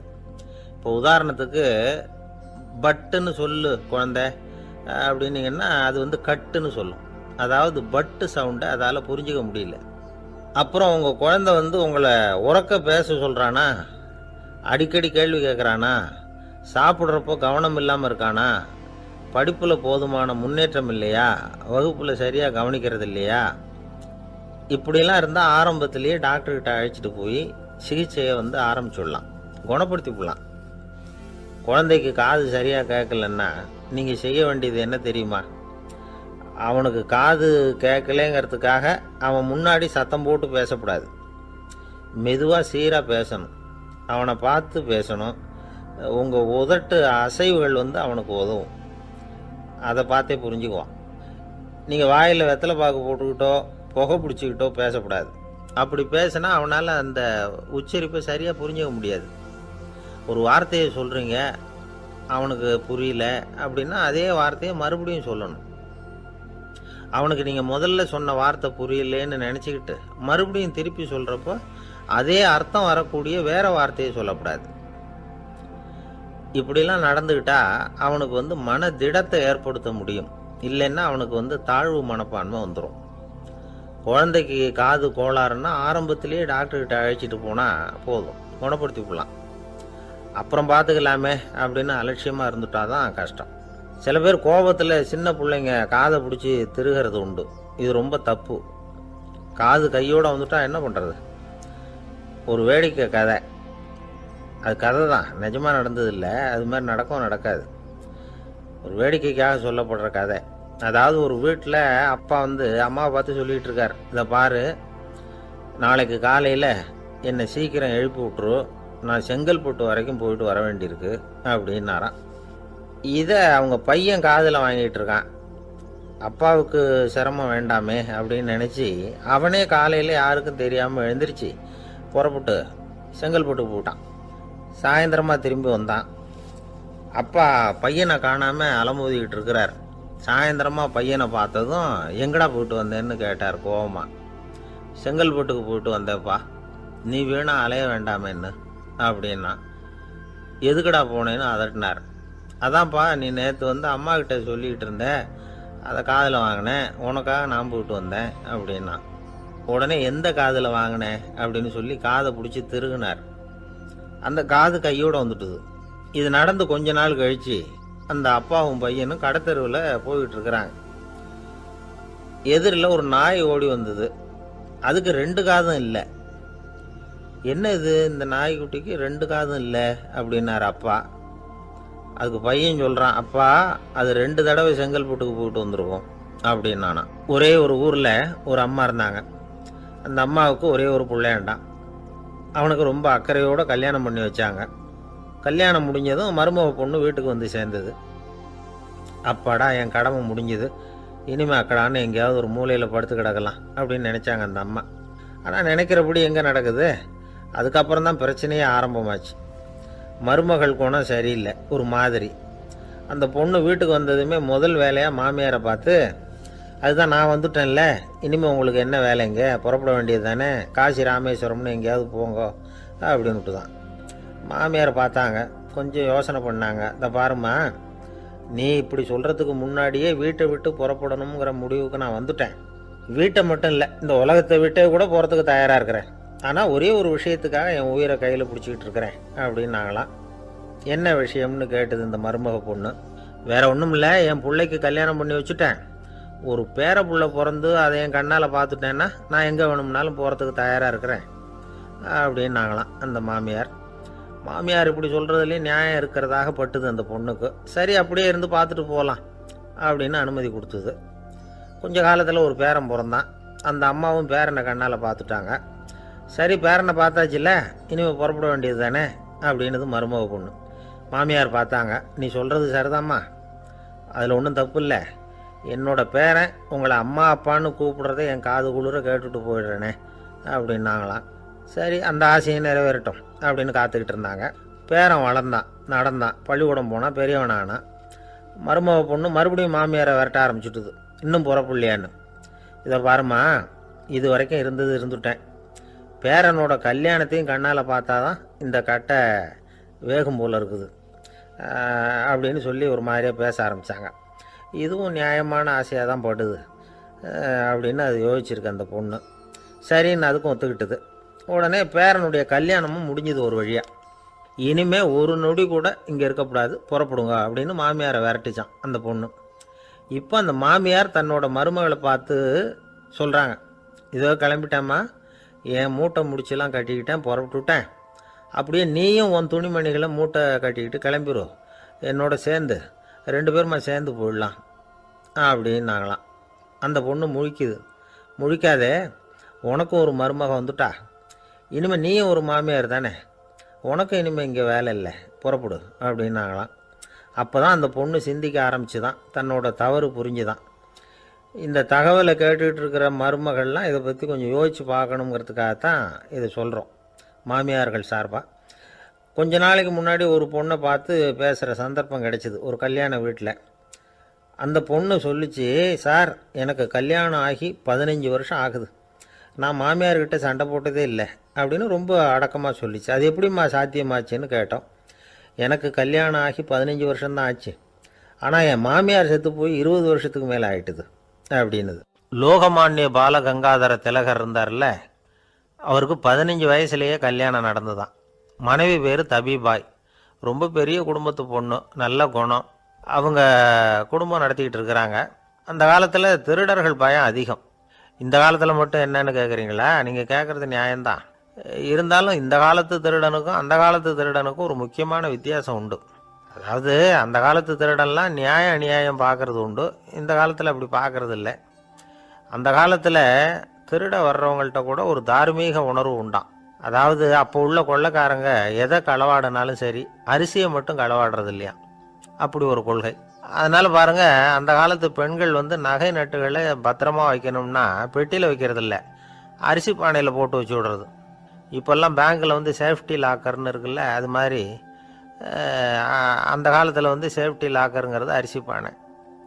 வளையல், மூக்குத்தி, தோடு இப்படி எதுவாக இருந்தாலும் அதில் போட்டு பத்திரமா வச்சுருவாங்க. திருடன் அரிசி பானை பக்கம் போகிறதில்ல. ஏன்னா சாப்பிட்ற விஷயத்தில் கை வைக்கக்கூடாது, அது பாவம் அப்படின்னு அவன் நினைக்கிறான். திலகரோட மனைவி தபிபாயும் அதே மாதிரி தன்னுடைய ஆபரணங்களை ஒரு அரிசி பானைக்குள்ளே போட்டு மூடி வச்சுருந்தாங்களாம்.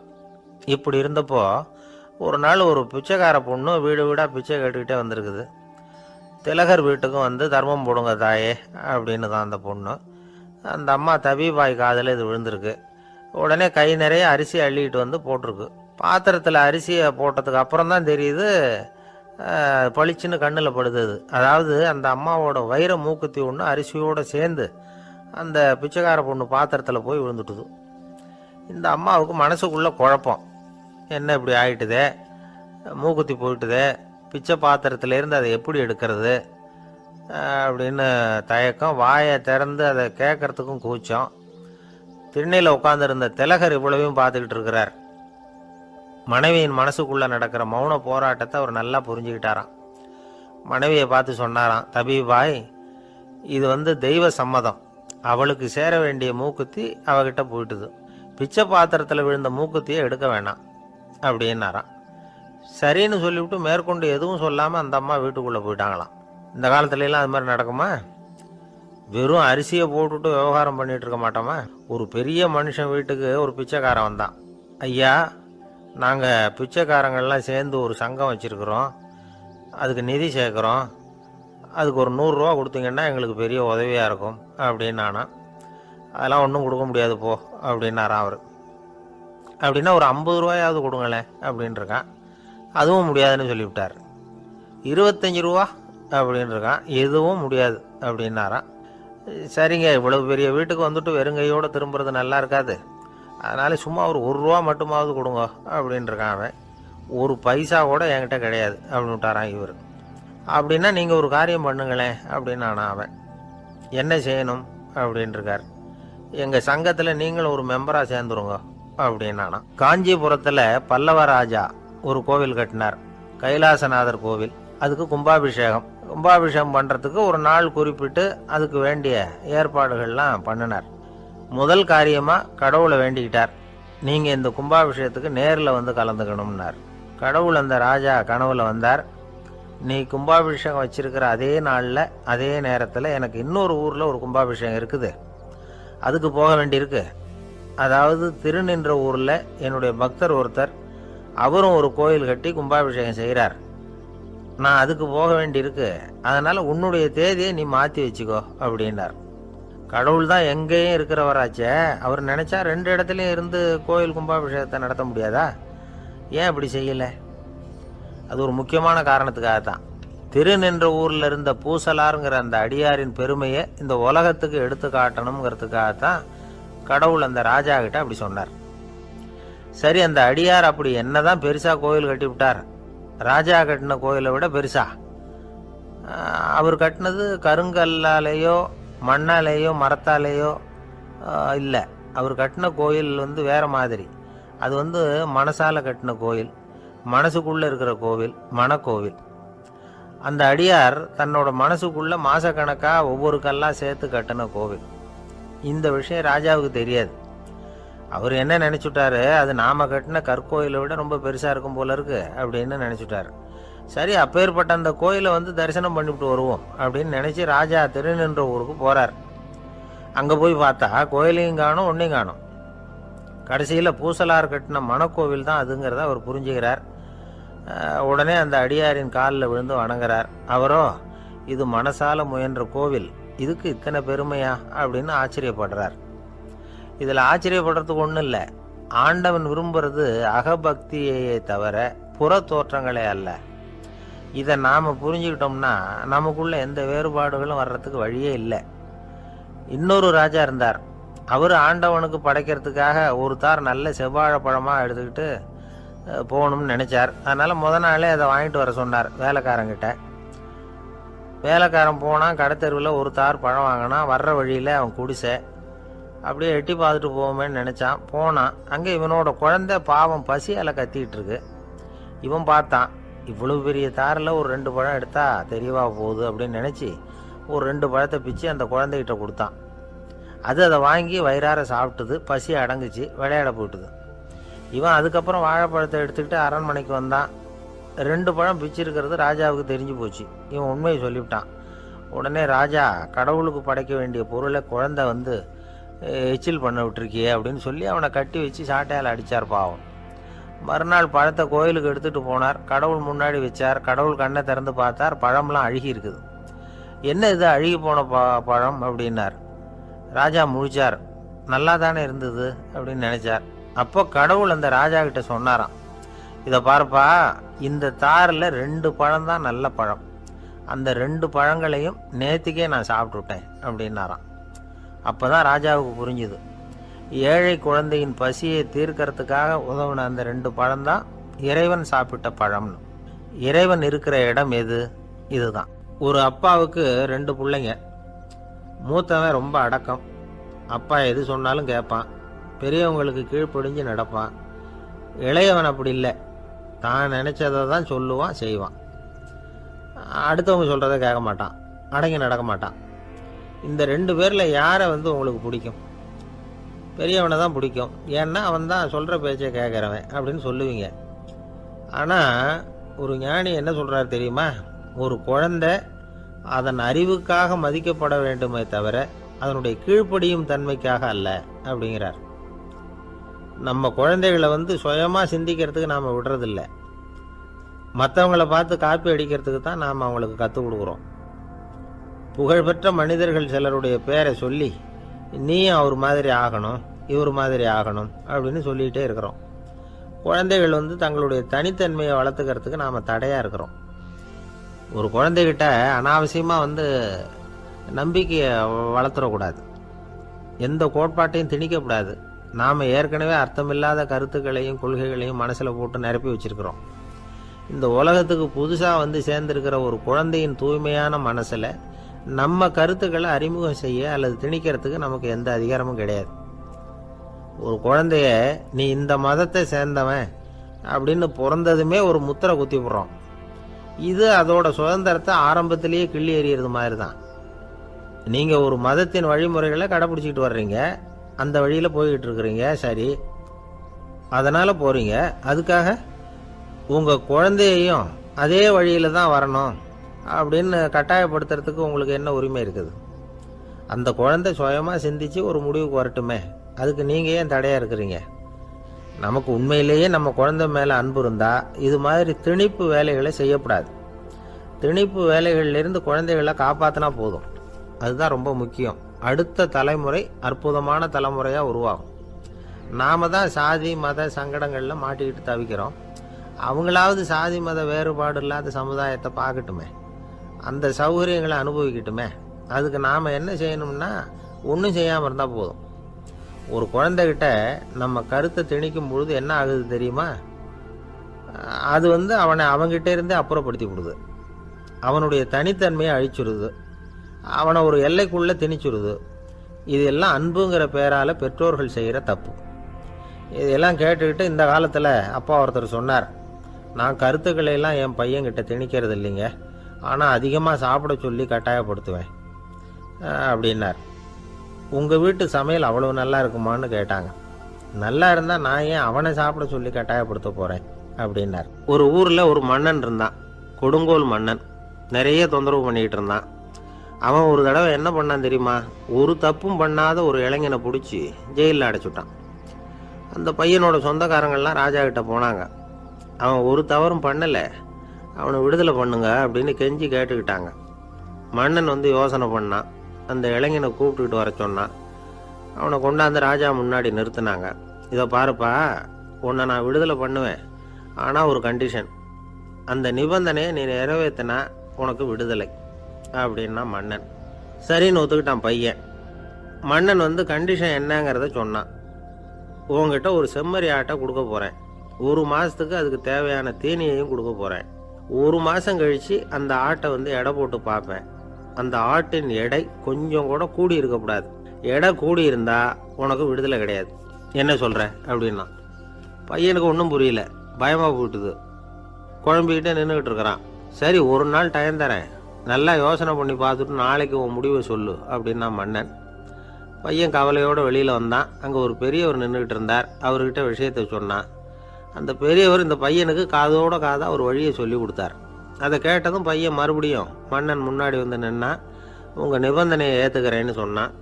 மன்னன் ஒரு ஆட்டுக்குட்டியையும் அதுக்கு 1 மாதத்துக்கு தேவைப்படுற தீவனத்தையும் கொடுக்கும்படியாக உத்தரவு போட்டான். கொடுத்தாங்க, ஓடிட்டு போயிட்டான். 1 மாதம் தினமும் தவறாமல் அந்த தீவனத்தை ஆட்டுக்குட்டிக்கு போட்டுக்கிட்டு இருக்கிறான். 1 மாதம் கழித்து அந்த ஆட்டை அரண்மனைக்கு ஓட்டிகிட்டு போனான். மன்னன் அதை எடை போட்டு பார்க்குறான், எடை கூடவே இல்லை, அப்படியே தான் இருக்குது. உடனே போட்ட நிபந்தனைப்படி அந்த இளைஞனை விடுதலை பண்ணிவிட்டான். சரி, ஆட்டுக்கு எடை கூடாமல் இருக்கிறதுக்கு அந்த பெரியவர் சொல்லி கொடுத்த யோசனை என்ன அப்படின்னா, அது வேற ஒன்றும் இல்லை. அந்த ஆட்டுக்கு எதிரில் அது கண்ணில் படுற மாதிரி ஒரு ஓநாயை கட்டி போட சொன்னார். அவ்வளவுதான். ஆட்டுக்கு ஓநாய்ங்கிறது பிறவி பகை. ஓநாயை பார்த்தா ஆடு நடுங்க ஆரம்பிச்சிரும், அவ்வளவு பயம். தினமும் அந்த ஆடு பயந்துக்கிட்டே தீனி சாப்பிட்டுது, எடை கூடல. அதுதான் ரகசியம். இது சின்ன பிள்ளைங்களுக்கான ஒரு கதை. இதிலேருந்து தெரிஞ்சுக்க வேண்டிய உண்மை என்னென்னா, நாமெல்லாம் சாப்பிட்றப்போ மனசும் உடம்பும் அமைதியாக இருக்கணும். அப்போ தான் அது உடம்புல ஒட்டும். அவசரத்துலேயும் பயத்துலேயும் சாப்பிட்டா அது சரியாக ஜீரணமாகாது. இன்னொரு ராஜா இருந்தார். அவரும் ஒரு இளைஞனை ஜெயிலில் அடைச்சி விட்டார். விடுதலை பண்ணணும்னா ஒரு கண்டிஷன்னார். என்னன்னு கேட்டான். ஒரு ஆட்டுக்குட்டியை அவன் முன்னாடி கொண்டாந்து நிறுத்துவேன். நீ அதுக்கிட்ட ஒரு கேள்வி கேட்கணும். அதுக்கு சரியான பதிலை சொல்லணும். அப்படி செஞ்சுட்டா உனக்கு விடுதலைன்னார். இளைஞன் யோசனை பண்ணி பார்த்தான். சரின்னு ஒத்துக்கிட்டான். அது பிரகாரமே ஆட்டுக்குட்டியை பதில் சொல்ல வச்சுட்டான். என்ன நடந்தது தெரியுமா? ஆட்டுக்குட்டியை கொண்டாந்து நிறுத்தினாங்க. இவன் மெதுவாக அதுக்கிட்ட போனான். அது காதுகிட்ட போய் ஏப்ரலுக்கு அடுத்த மாதம் என்ன மாதம்னு கேட்டான். அது உடனே மேன்னு கத்திச்சு. இவன் விடுதலை ஆகிட்டான். ஒரு நாள் ராமர் அரசவையில் உட்காந்துருக்கிறார். ராமராஜ்யம் நடந்துக்கிட்டு இருந்த நேரம். அந்த சமயத்தில் ஒரு நாய் அரச சபைக்கு வந்துதான். அது தலையில் அடிபட்டு ரத்தம். அந்த கோலத்தில் அது அங்கே வந்தது. எல்லாரும் ஆச்சரியமாக அதை பார்த்தாங்க. ராமரும் அந்த நாயை பார்த்தார். நீங்கள் வந்த காரியம் என்ன நடந்தது? எதுவாக இருந்தாலும் பயப்படாமல் சொல்லு அப்படின்னார். உடனே அந்த நாய் மெதுவாக சொல்ல ஆரம்பிச்சுதான். ஐயா, நான் தெருவில் போய்கிட்டு இருந்தேன். வழியில் ஒருத்தர் வந்தார். அவர் வேத சாஸ்திரம்லாம் படித்த பெரியவர். அவர் எந்த காரணமும் இல்லாமல் அவர் கையில் வச்சுருந்த குச்சியால் என் தலையில் அடிச்சுட்டார். அதுதான் தலையில் ரத்தம். இதை நீங்கள் விசாரித்து தகுந்த தீர்ப்பு வழங்கணும் அப்படின்னு தான் அந்த நாய். ராமர் பார்த்தார். உடனே தன்னுடைய காவலர்களை அனுப்புனார். அந்த ஆளை எங்கே இருந்தாலும் போய் கொண்டுகிட்டு வாங்க அப்படின்னு விட்டார். காவலர்கள் போனாங்க. அந்த ஆளை பிடிச்சி கொண்டு வந்துட்டாங்க.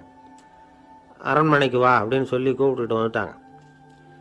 என்ன நடந்ததுன்னு விசாரித்தார் ராமர். அதுக்கு அந்த ஆள் சொன்னார். நான் வீதி வழியாக வந்துக்கிட்டு இருந்தேன். குறுக்க இந்த நாய் வந்தது. நான் அவசரமாக போய்கிட்டு இருந்தேன். இது எனக்கு வழி விடாமல் குறுக்க பூந்து இடைஞ்சல் பண்ணிச்சு. எனக்கு கோபம் வந்துட்டுது. அதனால் அடிச்சுட்டேன்.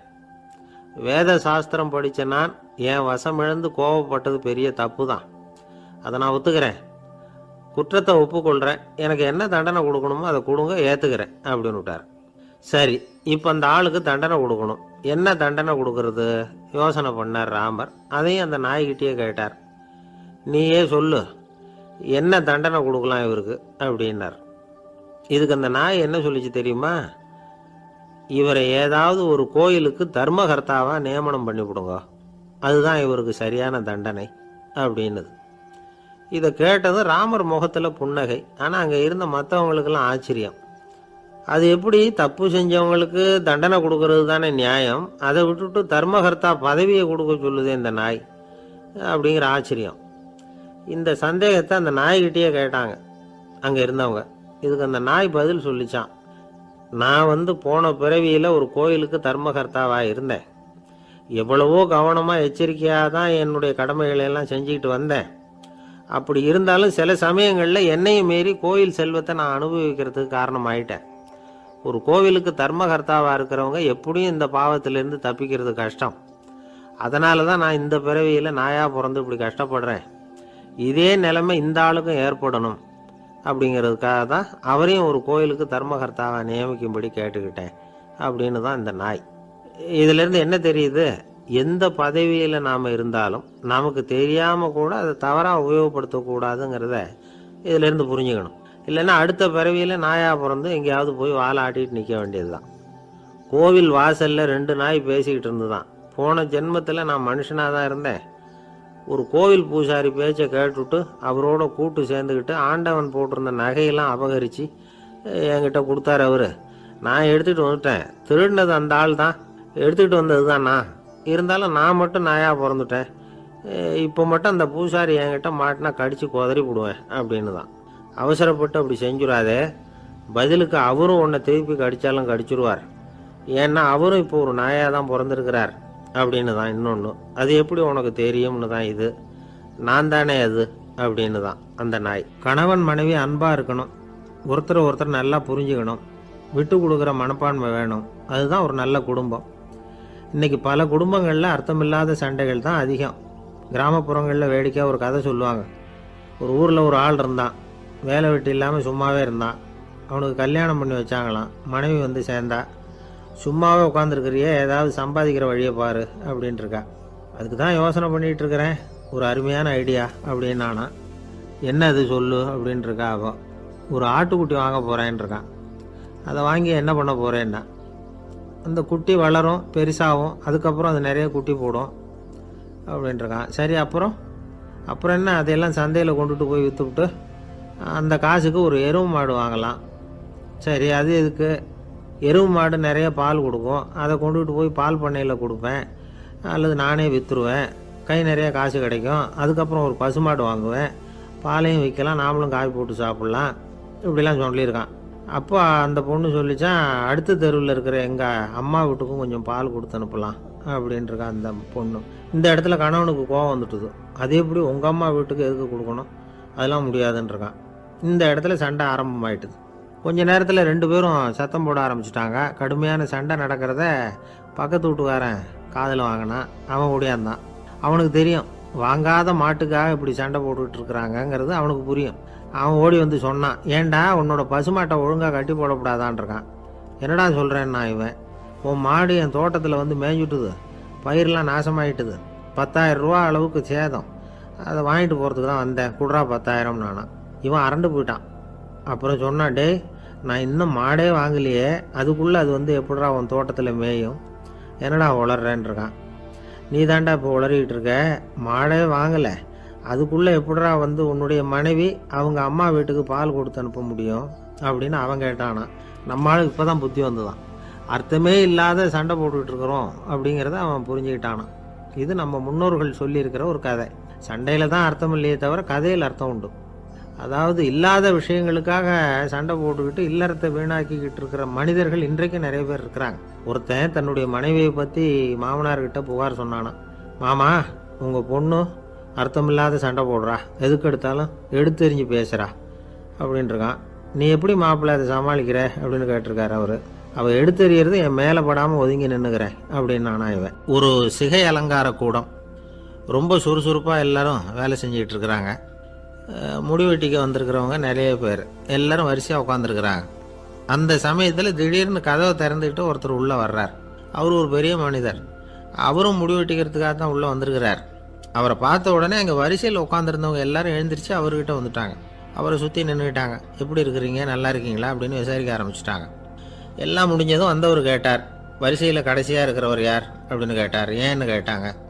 நான் அதுக்கு அடுத்தபடியாக உட்காரணும், அதுக்காக தான் கேட்குறேன் அப்படின்னார். உடனே அங்கே இருந்தவங்கள்லாம் என்ன சொன்னாங்க தெரியுமா, நீங்கள் வந்து வரிசையில் காத்திருக்கக்கூடாது, நீங்கள் அரசாங்கத்தின் தலைவர், உங்களுக்கு நேரம் முக்கியம், அதனால் நீங்கள் முன்னாடி போங்க அப்படின்னு சொன்னாங்க. ஆனால் அதை அவர் கேட்கல. தோழர்களே, உங்களுடைய கருத்துக்கு ரொம்ப நன்றி, எல்லாரும் வரிசையாக தான் வரணும், அதுதான் முறை, வரிசையில் வரணுங்கிற நடைமுறையை நானும் பின்பற்ற விரும்புகிறேன், நாம் எல்லாரும் சமமானவர்கள் அப்படின்னார்.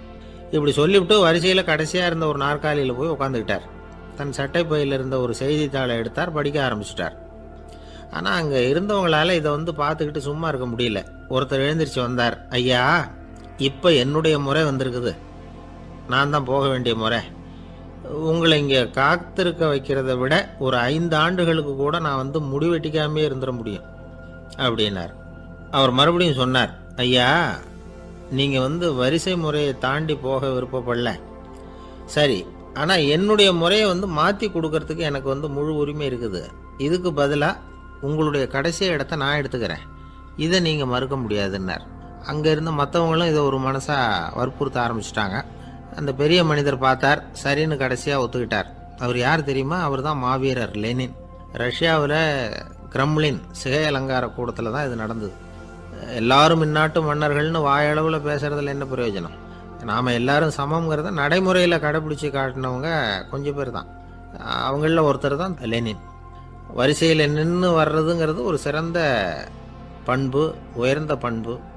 இன்றைக்கி பல இடங்களில் அது நமக்கு தேவைப்படுது. ஒரு ரேஷன் கடைவாசல், கடை திறக்கிறதுக்கு முன்னாடியே எல்லோரும் வந்து வரிசையில் நின்றுட்டாங்க. கடைசியாக வந்த ஒருத்தர் க்யூவில் முன்னாடி போகிறதுக்கு முயற்சி பண்ணுறார். ஏற்கனவே நின்றுட்டு இருக்கிறவங்க அவரை முன்னாடி போகிறதுக்கு விட மாட்டேங்கிறாங்க. கடைசியாக போய் நில்லையா அப்படின்னு எல்லோரும் கத்துறாங்க. அதை அவர் காதில் வாங்கலை, முண்டி அடிச்சுக்கிட்டு முன்னாடி போகிறதுக்கே முயற்சி பண்ணிகிட்டு இருக்கிறார். எல்லோரும் சேர்ந்து அவரை வலுக்கட்டாயமாக இழுத்து கொண்டாந்து பின்னாடி கொண்டு போய் நிறுத்திவிட்டாங்க. நிறுத்திவிட்டு சொன்னாங்க, அதை பாருப்பா, நாங்கள் இருக்கிற வரைக்கும் நீங்கள் முன்னாடி போய் எதையும் வாங்க முடியாது, தெரிஞ்சுக்கோ அப்படின்னாங்க. இப்போ அந்த ஆள் சொன்னாராம், நான் இங்கே பின்னாடி நிற்கிற வரைக்கும் நீங்களும் எதுவும் வாங்க முடியாது அப்படின்னாராம். ஏன்னு கேட்டிருக்கிறாங்க. நான் தான் அந்த கடையை திறக்க வேண்டிய ஆள் அப்படின்னா. ஒரு சராசரி மனிதனுடைய இயல்பு என்ன? இன்பம் வந்தால் துள்ளி குதிப்பான், துன்பம் வந்தால் சோர்ந்து போய் ஒரு மூலையில் உட்காந்துருவான். இவன் தான் சராசரி மனிதன். ஆனால் ஒருத்தன் இன்பம் வந்தால் அதுக்காக மகிழ்ச்சி அடையிறதில்ல, துன்பம் வந்தால் அதுக்காக சோர்ந்து போகிறதில்ல அப்படின்னு வச்சுக்கோங்க. அப்படி இருந்தால் அவன் சாதாரண ஆள் கிடையாது. ஒரு ஊரில் ஒரு ஞானி இருந்தார். அவரை தேடிட்டு ஒரு பெரியவர் வந்தார். ஐயா, ஞானத்தில் சிறந்த ஞானம் எது அப்படின்னு கேட்டாராம். இதுக்கு அந்த ஞானி என்ன பதில் சொன்னார் தெரியுமா? இன்பத்தினால மகிழ்ச்சி அடையாமலும் துன்பத்தினால சோர்வு அடையாமலும் இருக்கிறது தான் அந்த ஞானம், பெரிய ஞானம் அப்படின்னாராம். சரி சுவாமி, அப்படிப்பட்ட ஞானம் உங்களுக்கு எப்படி வந்ததுன்னு கேட்டிருக்காரு இவர். அதை நான் ஒரு கழுதைகிட்ட இருந்து கற்றுக்கிட்டேன் அப்படின்னாராம் அவர். இவருக்கு ஒன்றும் புரியல, ஒரு மாதிரியாக முழிச்சிருக்கிறார். இதை அவர் புரிஞ்சுக்கிட்டார். நீங்கள் நாளைக்கு காலையில் நம்முடைய ஆசிரமத்துக்கு வாங்க, புரிய வைக்கிறேன்னாராம். சரின்னு அவர் போயிட்டார். மறுநாள் காலையில் ஆசிரமத்துக்கு வந்து சேர்ந்தார். ஞானி அவரை கூப்பிட்டு உட்கார வச்சார். வாங்க, வந்து இப்படி உட்காருங்க, கொஞ்சம் நேரத்தில் இந்த வழியாக ஒரு கழுதை போகும், அதை கவனித்து பாருங்கன்னாராம். இவருக்கு இன்னமும் ஒன்றும் புரியாமல் போச்சு, ஒரே குழப்பம். இருந்தாலும் அந்த ஞானி சொன்னது மாதிரியே உட்காந்துருக்கிறார். கொஞ்ச நேரத்தில் அந்த வழியாக ஒரு கழுதை போச்சு. அது முதுக நிறைய அழுக்கு மூட்டைகள், அதை சுமந்துக்கிட்டு போகுது. ஒரு செலவு தொழிலாளி அதை ஓட்டிகிட்டு போகிறார். கொஞ்சம் தூரத்தில் ஒரு ஆறு இருக்குது. அங்கே போய் துணியெல்லாம் சுத்தப்படுத்திக்கிட்டு சாயந்தரமாக திரும்பி இந்த வழியாகவே வருவாங்க. ஞானி சொன்னது மாதிரியே இந்த பெரியவர் அழுக்கு மூட்டையை சுமந்துக்கிட்டு போகிற அந்த கழுதையை கவனித்தார். கழுதை போயிட்டுது. அதுக்கப்புறம் ஞானியை திரும்பி பார்த்தார். இப்போ அந்த ஞானி சொன்னார், சாயந்தரம் வரைக்கும் நீங்கள் இங்கேயே இருக்கணும்னார். அதே மாதிரி இவர் இருந்தார். சாயந்தரமாக அந்த ஞானி சொன்னார், ஐயா, இப்போ கொஞ்ச நேரத்தில் அந்த கழுதை இந்த வழியாக திரும்பி வரும், அதையும் கவனித்து பாருங்கன்னார். இவரும் கவனித்து பார்க்குறார். கழுதை வந்தது. அது முதுகில் சலவை செய்யப்பட்ட துணி மூட்டை, அது பாட்டுக்கு சுமந்துக்கிட்டு போய்கிட்டு இருக்குது. பெரியவருக்கு ஒன்றும் புரியல, பொறுமை இழந்துட்டார். சரி சுவாமி, இந்த கழுதைக்கும் உங்கள் ஞானத்துக்கும் என்ன சம்பந்தம் அப்படின்னார். இப்போ அந்த ஞானி விளக்கினார். ஐயா, இந்த கழுதை இதே மாதிரி தினமும் காலையில் அழுக்கு மூட்டைகளை சுமந்துக்கிட்டு ஆற்றுக்கு போகுது, மாலையில் வெண்மையான சுத்தமான துணிகளை சுமந்துக்கிட்டு திரும்பி ஊருக்கு போகுது. காலையில் இது போகும் பொழுது முதுகில் அழுக்கு மூட்டைகளை சுமந்துக்கிட்டு போகிறோமேங்கிற வருத்தமும் அதுக்கு கிடையாது. சாயந்தரம் திரும்பி வரும்பொழுது சுத்தமான துணிகளை சுமந்துக்கிட்டு வர்றோமேங்கிற மகிழ்ச்சியும் அதுக்கு இல்லை. இதை பார்த்து தான் நானும் அது மாதிரி ஞானத்தை கற்றுக்கிட்டேன் அப்படின்னாராம். அதனால் யார் கற்றுக் கொடுக்குறாங்க அப்படிங்கிறத விட எதை கற்றுக்கிறோம் அப்படிங்கிறது தான் முக்கியம். ஒரு சினிமா பார்க்குறோம், ஒரு அருவி கொட்டுறது மாதிரி காட்சி வருது, தண்ணீர் வழியுது. படம் முடிஞ்சதும் பார்த்தீங்கன்னா அந்த திரை என்ன நனைஞ்சு போயாருக்கும். ஒரு தீப்பிடிச்சு எரியிற காட்சியை சினிமாவில் பார்க்குறீங்க, காட்சி முடிஞ்சதும் அந்த வெண் திரையே கருகி போயாருக்கும். படத்தில் வர்ற தண்ணீரும் நெருப்பும் அந்த திரையை பாதிக்கிறது இல்லை. நாம் அந்த திரை மாதிரி இருக்கிறதுக்கு கற்றுக்கணுமா. அந்த பக்குவம் வந்துவிட்டதுன்னா இன்பமும் துன்பமும் நம்ம எதுவும் செய்யாது. ஒரு சினிமாவை பார்க்குற வரைக்கும் சிரிக்கலாம், அழலாம். பார்த்துட்டு வெளியில் வரும்பொழுது அழுதுகிட்டே வரக்கூடாது. ஒருத்தர் வந்தார், அப்படி படம் முடிஞ்சு வெளியில் வரும்பொழுது அருவி மாதிரி கண்ணீர் சிந்திக்கிட்டே வரார். ஏன் சார், படம் அவ்வளவு சோகமா அப்படின்னு கேட்டார். இன்னொருத்தர், இல்லை சார், கூட்டம் ரொம்ப குறைச்சல் சார், மொத்தம் படம் பார்க்க வந்தவங்களே 15 பேர் தான் சார் அப்படின்னார் கண்ணீரை தொடச்சிக்கிட்டே. அதுக்கு நீங்கள் ஏன் சார் அழறீங்கன்னு கேட்டார் அவர். இந்த படத்தோட தயாரிப்பாளரே நான் தான் சார் அப்படின்னாரா இவர். நமக்கு முன்னாடி நமக்கு வேண்டிய ஒருத்தர் ஒரு கிளாஸில் நமக்கு பழச்சாறு கொண்டாந்து வைக்கிறாருன்னு வச்சுக்கோங்க. உடனே நாம் என்ன பண்ணுவோம்? எடுத்து கிடுகிடுன்னு சாப்பிட்ருவோம், அடுத்தவங்க யாரும் வர்றதுக்குள்ள. அதை விட்டுட்டு அதை கொண்டாந்து வச்சவர்கிட்டயே அதோட விலை என்ன அப்படி இப்படின்னு நான் கேட்டுக்கிட்டு இருப்போம். நாம் கேட்க மாட்டோம். ஆனால் காந்திஜி அப்படி கேட்டாராம். எப்போ தெரியுமா? 1935. அந்த வருஷம் மே மாதத்தில் ஒரு நாள் காந்திஜி டெல்லியில் இருக்கிறார். அப்போ அவருக்கு 2 டம்ளர் மாம்பழச்சாறு கொண்டாந்து கொடுக்குறாங்க. அதை வாங்குறார். இதோட விலை என்ன அப்படின்னு கேட்டார் காந்திஜி. யாருக்கிட்ட கேட்டார்னா மனுபென் காந்திகிட்ட கேட்குறார். அவங்க தான் கொண்டாந்து கொடுக்குறாங்க. காந்திஜிக்கு உதவி செய்யறதுக்காக அவர் கூடவே இருந்தவங்க அவங்ககிட்ட தான் கேட்குறாரு. காந்திஜி சும்மா வேடிக்கைக்காக இப்படி கேட்குறாருன்னு நினச்சிட்டாங்க அந்த அம்மா. அதுவும் இல்லாமல் அதோட விலையை கேட்டால் காந்திஜி நிச்சயமாக அதை சாப்பிட மாட்டார் அப்படிங்கிற பயம் வேறு. அதனால் அந்த அம்மா பதில் எதுவும் சொல்லாமல் கம்முன்னு இருந்துட்டாங்க. கொஞ்ச நேரம் ஆச்சு. அந்த பழச்சாறு வச்ச இடத்துல அப்படியே இருக்குது, வச்ச இடத்துல வச்சபடியே இருக்குது. காந்திஜி அதை சாப்பிடவே இல்லை. மனுபென் காந்தி பார்த்தாங்க. மெதுவாக காந்திஜி கிட்ட போய் அதை சாப்பிடுங்களேன் அப்படின்னாங்க. பழச்சாறு விலை என்னன்னு கேட்டேன். அதுக்கு பதில் இல்லை. அது முதல் தப்பு. பதிலை எதிர்பார்த்திருந்தும் அதை பற்றி விசாரிக்கல, அது ரெண்டாவது தப்பு. இப்படி 2 தப்புகளை பண்ணிவிட்டு என்கிட்ட வந்து இதை சாப்பிடுங்கன்னு சொன்னால் அது எப்படி அப்படின்னு கேட்டாராம் காந்திஜி. மனுபென் காந்தி என்ன சொல்கிறதுன்னு தெரியாமல் திகைச்சு போய் நின்றுக்கிட்டு இருந்தாங்க. காந்திஜி தொடர்ந்து சொன்னாராம், இப்போ என் முன்னாடி வச்சிருக்கிற இந்த பழச்சாறு விலை சுமாராக ஒரு ₹1/2 இருக்கும். அது அந்த காலத்து மதிப்பு. இந்த பழச்சாறு இல்லாமல் கூட என்னால் இருக்க முடியும். ஆனால் அவசியமான பொருள்களை வாங்கிறதுக்கு கூட சக்தி இல்லாத மக்கள் இந்த நாட்டில் நிறைய பேர் இருக்கிறாங்க. அப்படி இருக்கிறப்போ எனக்கு என்னத்துக்கு இந்த விலை உயர்ந்த பானம்? இதை இப்போ நான் சாப்பிட்டா என் உடம்பு வேணும்னா ஆரோக்கியமாகலாம், ஆனால் என் மனசு அமைதி அடையாது. எனக்கு என்னுடைய உடல் ஆரோக்கியத்தை விட மன ஆரோக்கியம்தான் முக்கியம். அதனால் இதை நான் சாப்பிட மாட்டேன், எடுத்துகிட்டு போயிடு அப்படின்னாராம். அந்த சமயத்தில் ஒரு அகதி பொண்ணு 2 குழந்தைகளோட காந்திஜியை பார்க்கறதுக்காக வந்தது. வணக்கம் சொல்லிச்சு. காந்திஜி உடனே தனக்கு முன்னாடி இருந்த பழச்சாற்றை எடுத்து அந்த பொண்ணுகிட்டையும் குழந்தைகள்கிட்டையும் கொடுத்து சாப்பிட சொன்னார். அவங்க அதை வாங்கி ரொம்ப சந்தோஷத்தோடு சாப்பிட்டாங்களாம். அதை பார்த்த காந்திஜி முகத்தில் ஒரு புன்னகை, ஒரு பரவசம், ஒரு திருப்தி. அவர் மனசு நிறைஞ்சிருந்தது.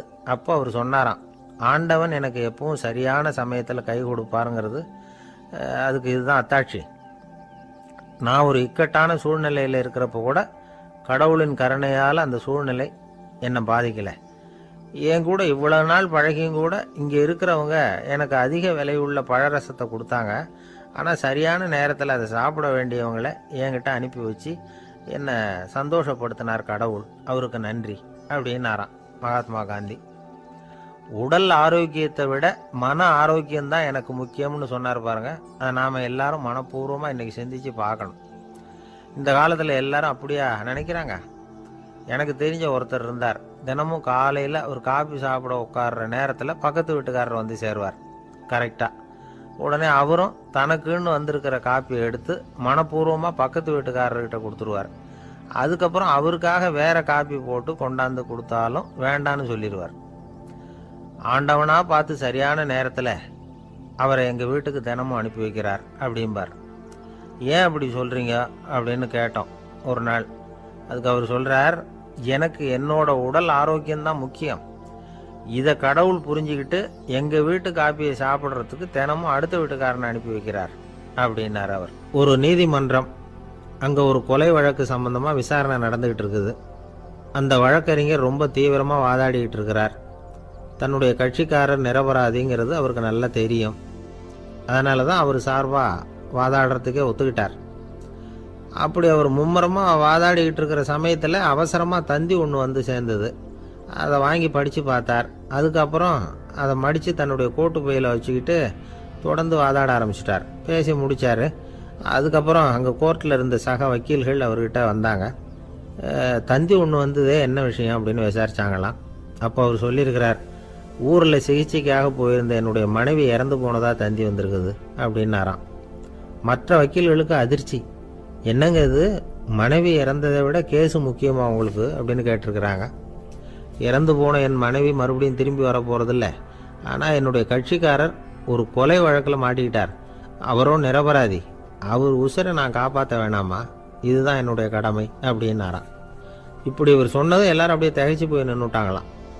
சரி, கடமைக்கு முக்கியத்துவம் கொடுத்த அந்த வழக்கறிஞர் யார் தெரியுமா?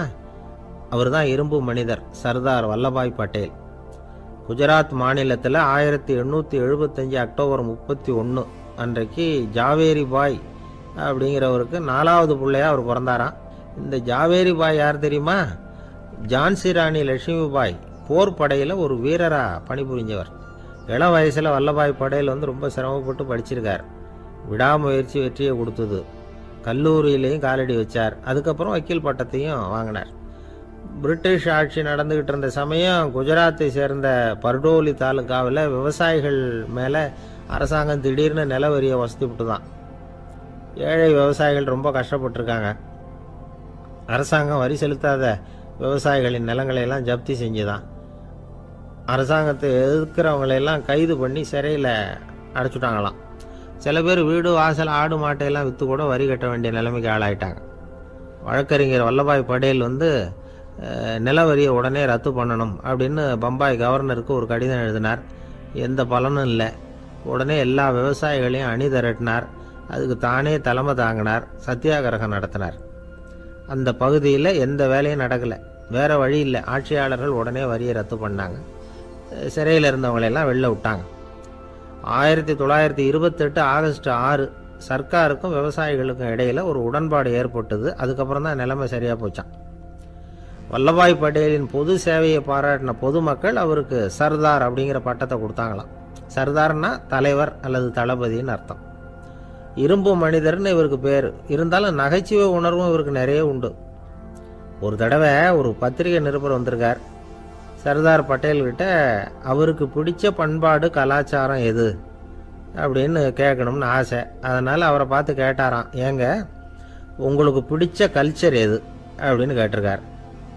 இதுக்கு சர்தார் பட்டேல் சொன்ன பதில் என்ன தெரியுமா?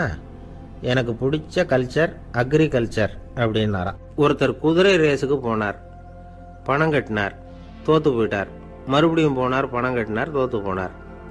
அடுத்த தடவையும் பணம் கட்ட போனப்போ அவரை தடுத்து கேட்டோம், ஏன் சார் ஏற்கனவே விட்டது போதாதா, இன்னமும் இருக்கிறத விடணுமா அப்படின்னு கேட்டோம். விட்டதையெல்லாம் மொத்தமாக எடுக்க வேணாமா சார், அதுக்காக தான் தொடர்ந்து பணம் கட்டுறேன்னார் அவர். இவரை திருத்துறது ரொம்ப கஷ்டம். இது ஒரு மனநோய்.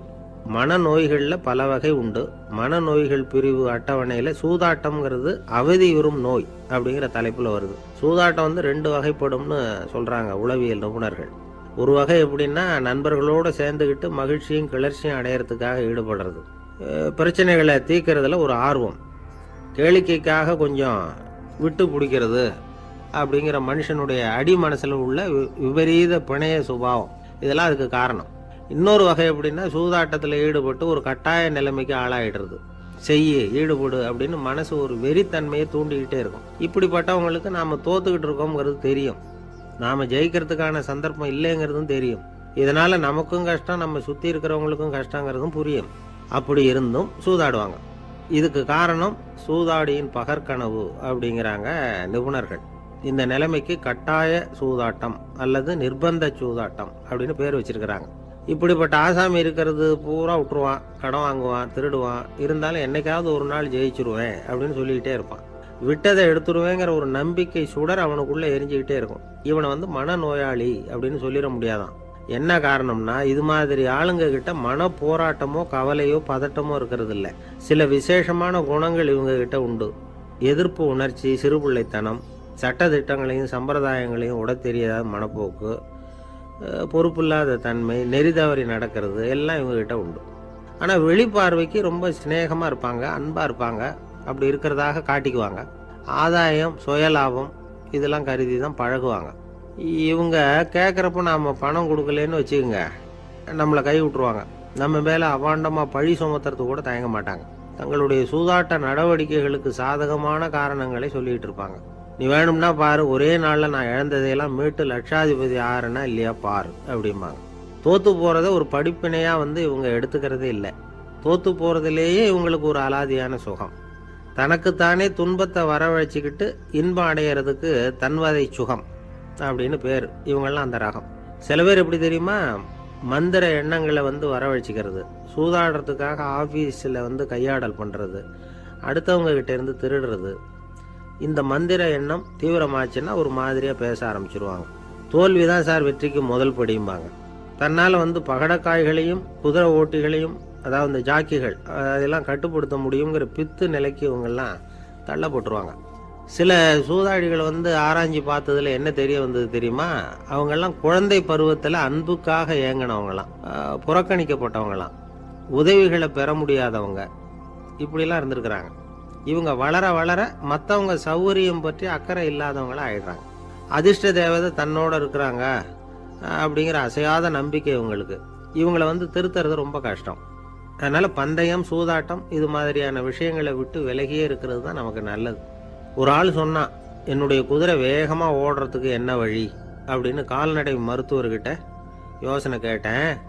அவர் ஒரு பாட்டில் நிறைய மாத்திரைகளை கொடுத்து தினம் 2 மாத்திரை வீதமாக கொடுக்க சொன்னார். நாள் 2 மாத்திரையை கொடுத்துட்டு அது மேலே ஏறி உட்கார்றதுக்கு போனேன். அவ்வளவுதான். அதுக்குள்ளே அது அம்பு மாதிரி பாஞ்சு ஓடி போச்சு.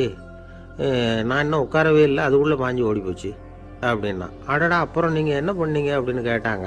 என்ன பண்ணுறது, மீதி மாத்திரை பூராவே நான் முழுங்கி விட்டு அதுக்கப்புறம் துரத்தி பிடிச்சி அது மேலே ஏறி உட்காந்தேன் அப்படின்னா அவன். துஷ்டரை கண்டால் தூர விலகு, இப்படி ஒரு பழமொழி உண்டு. எதுக்காக இப்படி சொல்லி வச்சாங்க? துஷ்டன் ஏதாவது தொந்தரவு கொடுப்பான், அதனால அவனை கண்டா பயந்துக்கிட்டு ஓடி ஒளிஞ்சிக்கோ அப்படின்னா இதுக்கு அர்த்தம் அப்படி இல்லை. ஒரு துஷ்டன் கிட்ட நெருங்கி போறோம்னு வச்சுக்கோங்க, அவன் நமக்கு கெடுதலான ஆலோசனைகள் எதையும் சொல்லலாம், அல்லது அவன் தீய உணர்வுகள் உள்ளவனா இருக்கலாம், அல்லது தீய செயல்கள் செய்யக்கூடியவனா இருக்கலாம், அல்லது தீய நட்புனால அவன் ஏற்கனவே கெட்டு போனவனா கூட இருக்கலாம்.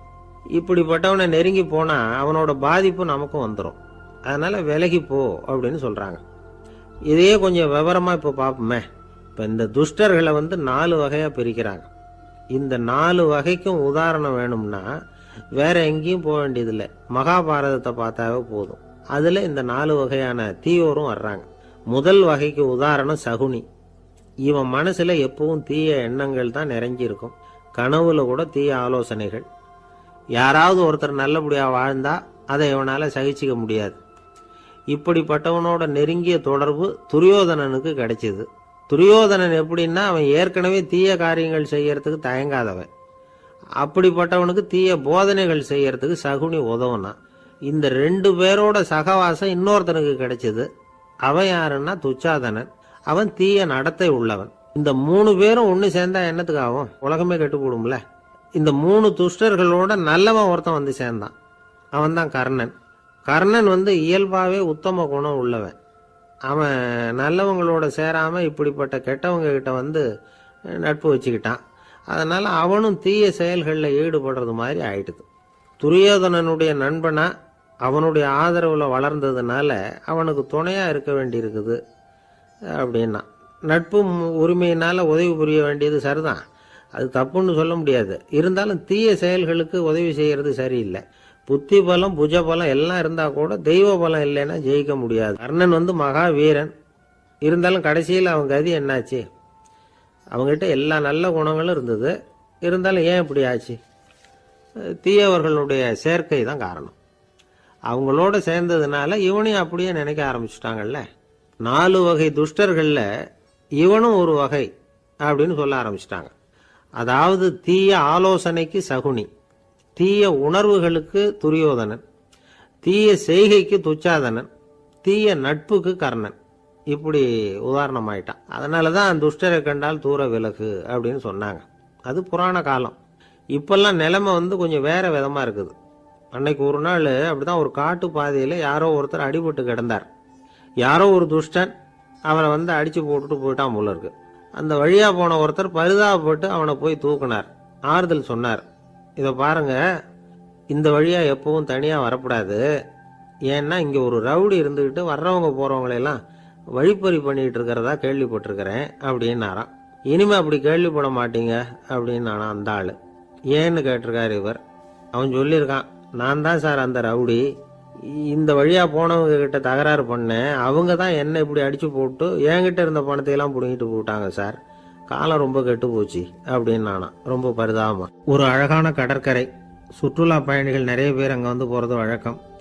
சனி ஞாயிறு கூட்டம் அதிகமாக இருக்கும். அதோட விளைவு என்னங்கிறது அடுத்த நாள் தான் தெரியும். ஆமாம், அந்த கடற்கரையை சுத்தப்படுத்துகிற தொழிலாளிகள் திங்கட்கிழமை ரொம்ப சிரமப்படுவாங்க. சனி ஞாயிறு வந்த கூட்டம் கடற்கரை பூராவும் காலி ஐஸ்கிரீம் கப்புகளை வீசி எறிஞ்சிட்டு போயிருக்கும். ஆயிரக்கணக்கான கப்புகள் அங்கே பரவலாக கிடக்கும். அதையெல்லாம் பொறுக்கி எடுத்து சுத்தம் பண்ணி ஆகணும். இதனால திங்கட்கிழமை வேலைக்கு வர்றதுக்கு எல்லாரும் பயப்படுவாங்க. அப்படி ஒரு நிலைமை. பல பேர் அன்னைக்கு லீவ் எடுத்துகிட்டு போயிடுறது வழக்கம். நமக்கு எதுக்கு இன்னைக்கு தொந்தரவுன்னு. இது ஒரு பெரிய பிரச்சனையாக இருந்தது. இதுக்கு என்ன பண்ணலாம் அப்படின்னு யோசனை பண்ணாங்க. ஒரு ஆலோசனை கூட்டத்துக்கு ஏற்பாடு பண்ணாங்களாம். அந்த நகர நிர்வாக அலுவலர்கள், பணியாளர்கள் எல்லாரும் அதில் கலந்துக்கிட்டாங்க. கூட்டம் ஆரம்பமாச்சு. ஆரம்பத்தில் சொன்னாங்க, இந்த பிரச்சனைக்கு ஒரு தீர்வு வேணும், என்ன பண்ணலாம், அதை முடிவு செய்கிறதுக்கு தான் இந்த கூட்டம். இதில் நீங்கள் செய்ய வேண்டியது என்னென்னா, உங்களுக்கு தோன்றுகிற யோசனை எதுவாக இருந்தாலும் சொல்லுங்கள். கொஞ்சம் கூட தயக்கம் வேண்டாம். நாம் சொல்கிற யோசனை ஈடுபடுமா படாதா அப்படின்னுலாம் யோசிக்க வேணாம். எல்லாருடைய யோசனைகளையும் அப்படியே பதிவு செய்துக்கிறோம். கடைசியாக அதிலேருந்து ஒரு சிறந்த யோசனையை தேர்வு பண்ணி அதை பயன்படுத்தலாம். இந்த சந்தர்ப்பத்தில் இன்னொரு முக்கியமான வேண்டுகோள், எவ்வளவு சாதாரணமான யோசனையாக இருந்தாலும் சரி, அது சொல்லும் பொழுது அடுத்தவங்க ஏளனம் செய்யக்கூடாது. இது ஒரு பெரிய யோசனையா அப்படின்னு சொல்லி எதையும் அலட்சியப்படுத்தக்கூடாது. இதுதான் அந்த கூட்டத்தின் ஆரம்பத்தில் செய்யப்பட்ட அறிவிப்பு. உடனே அந்த கூட்டத்தில் இருந்தவங்க ஆளுக்கு ஒரு யோசனை சொல்ல ஆரம்பித்தாங்க. ஒருத்தர் எழுந்திருச்சார், இங்கே வர்ற சுற்றுலா பயணிகள்கிட்ட ஆளுக்கு $10 ஒரு டெபாசிட் மாதிரி வைப்பு பணமாக வாங்கிக்கணும். காலி ஐஸ்கிரீம் கப்பை திருப்பி கொடுத்தா அந்த பணத்தை திருப்பி கொடுத்துடலாம். இப்படி ஒரு ஏற்பாடு பண்ணிக்கிட்டா கப்புகளை தேடி பொறுக்கிட்டு இருக்க வேண்டியதில்லை, எல்லாம் ஒரே இடத்துக்கு வந்து சேர்ந்துடும். அப்படியே நாம் தூக்கிட்டு போய் ஒரு இடத்துல கொட்டி போடலாம் அப்படின்னார். இன்னொருத்தர் எழுந்திரிச்சார், கப்பை கீழே போட்டால் $50 அபராதம் அப்படின்னு அங்கங்கே போர்டு எழுதி வச்சுடலாம். கப்புகளை போடுறதுக்கு அங்கங்கே பெரிய கூடைகளை வச்சுடலாம். நாம் சாவகாசமாக அந்த கூடைகளை சேகரம் பண்ணிக்கலாம் அப்படின்னாராம். இன்னொருத்தர் எழுந்திரிச்சு கொஞ்சம் கோபமாக பேசினார். கப்புகளை அவங்க வாயிலே திணிச்சுடணும், அதுகளை முன்னு சாப்பிட்டு பார்த்தா தான் தெரியும் அது எவ்வளவு கஷ்டங்கிறது அப்படின்னு ரொம்ப கடுமையாக பேசியிருக்கார். இது வேடிக்கையாக தெரிஞ்சாலும் இந்த யோசனையும் பதிவு செஞ்சுக்கிட்டாங்களாம். இப்படி பல யோசனைகள். கடைசியாக எல்லாத்தையும் படித்து பார்த்துட்டு பரிசீலனை பண்ணாங்க. அப்புறம் தான் யோசனை வந்தது. இவர் வேடிக்கையாக சொன்னது கப்புகளை அவங்கவுங்க வாயிலே திணிச்சு சாப்பிட சொல்லணும், அதுதான் தண்டனைன்னார்ல. ஏன் அப்படி சாப்பிட்றது மாதிரியே கப்புகளை தயார் பண்ணா என்ன அப்படின்னு சிந்திக்க ஆரம்பித்தாங்களாம். ஆகா, அதுதான் சரின்னு ஒரு முடிவுக்கு வந்தாங்க. அதுலேருந்து உருவானது தான் இந்த வேஃபர் கப்ஸ். ஐஸ்கிரீமை சாப்பிட்டு முடிச்சதும் கப்பையும் சாப்பிட்டுடலாம். கோன் ஐஸ்கிரீம் சாப்பிட்றோம்ல, அதுதான். அமெரிக்காவில் மியாமி கடற்கரையில் ரொம்ப காலமாக இருந்துக்கிட்டு வந்த குப்பை பிரச்சனைக்கு இப்படி தான் ஒரு தீர்வு வந்து தான். இதுலேருந்து நாம் புரிஞ்சிக்க வேண்டியது என்னென்னா, நாம் அன்றாட எத்தனையோ பிரச்சனைகளை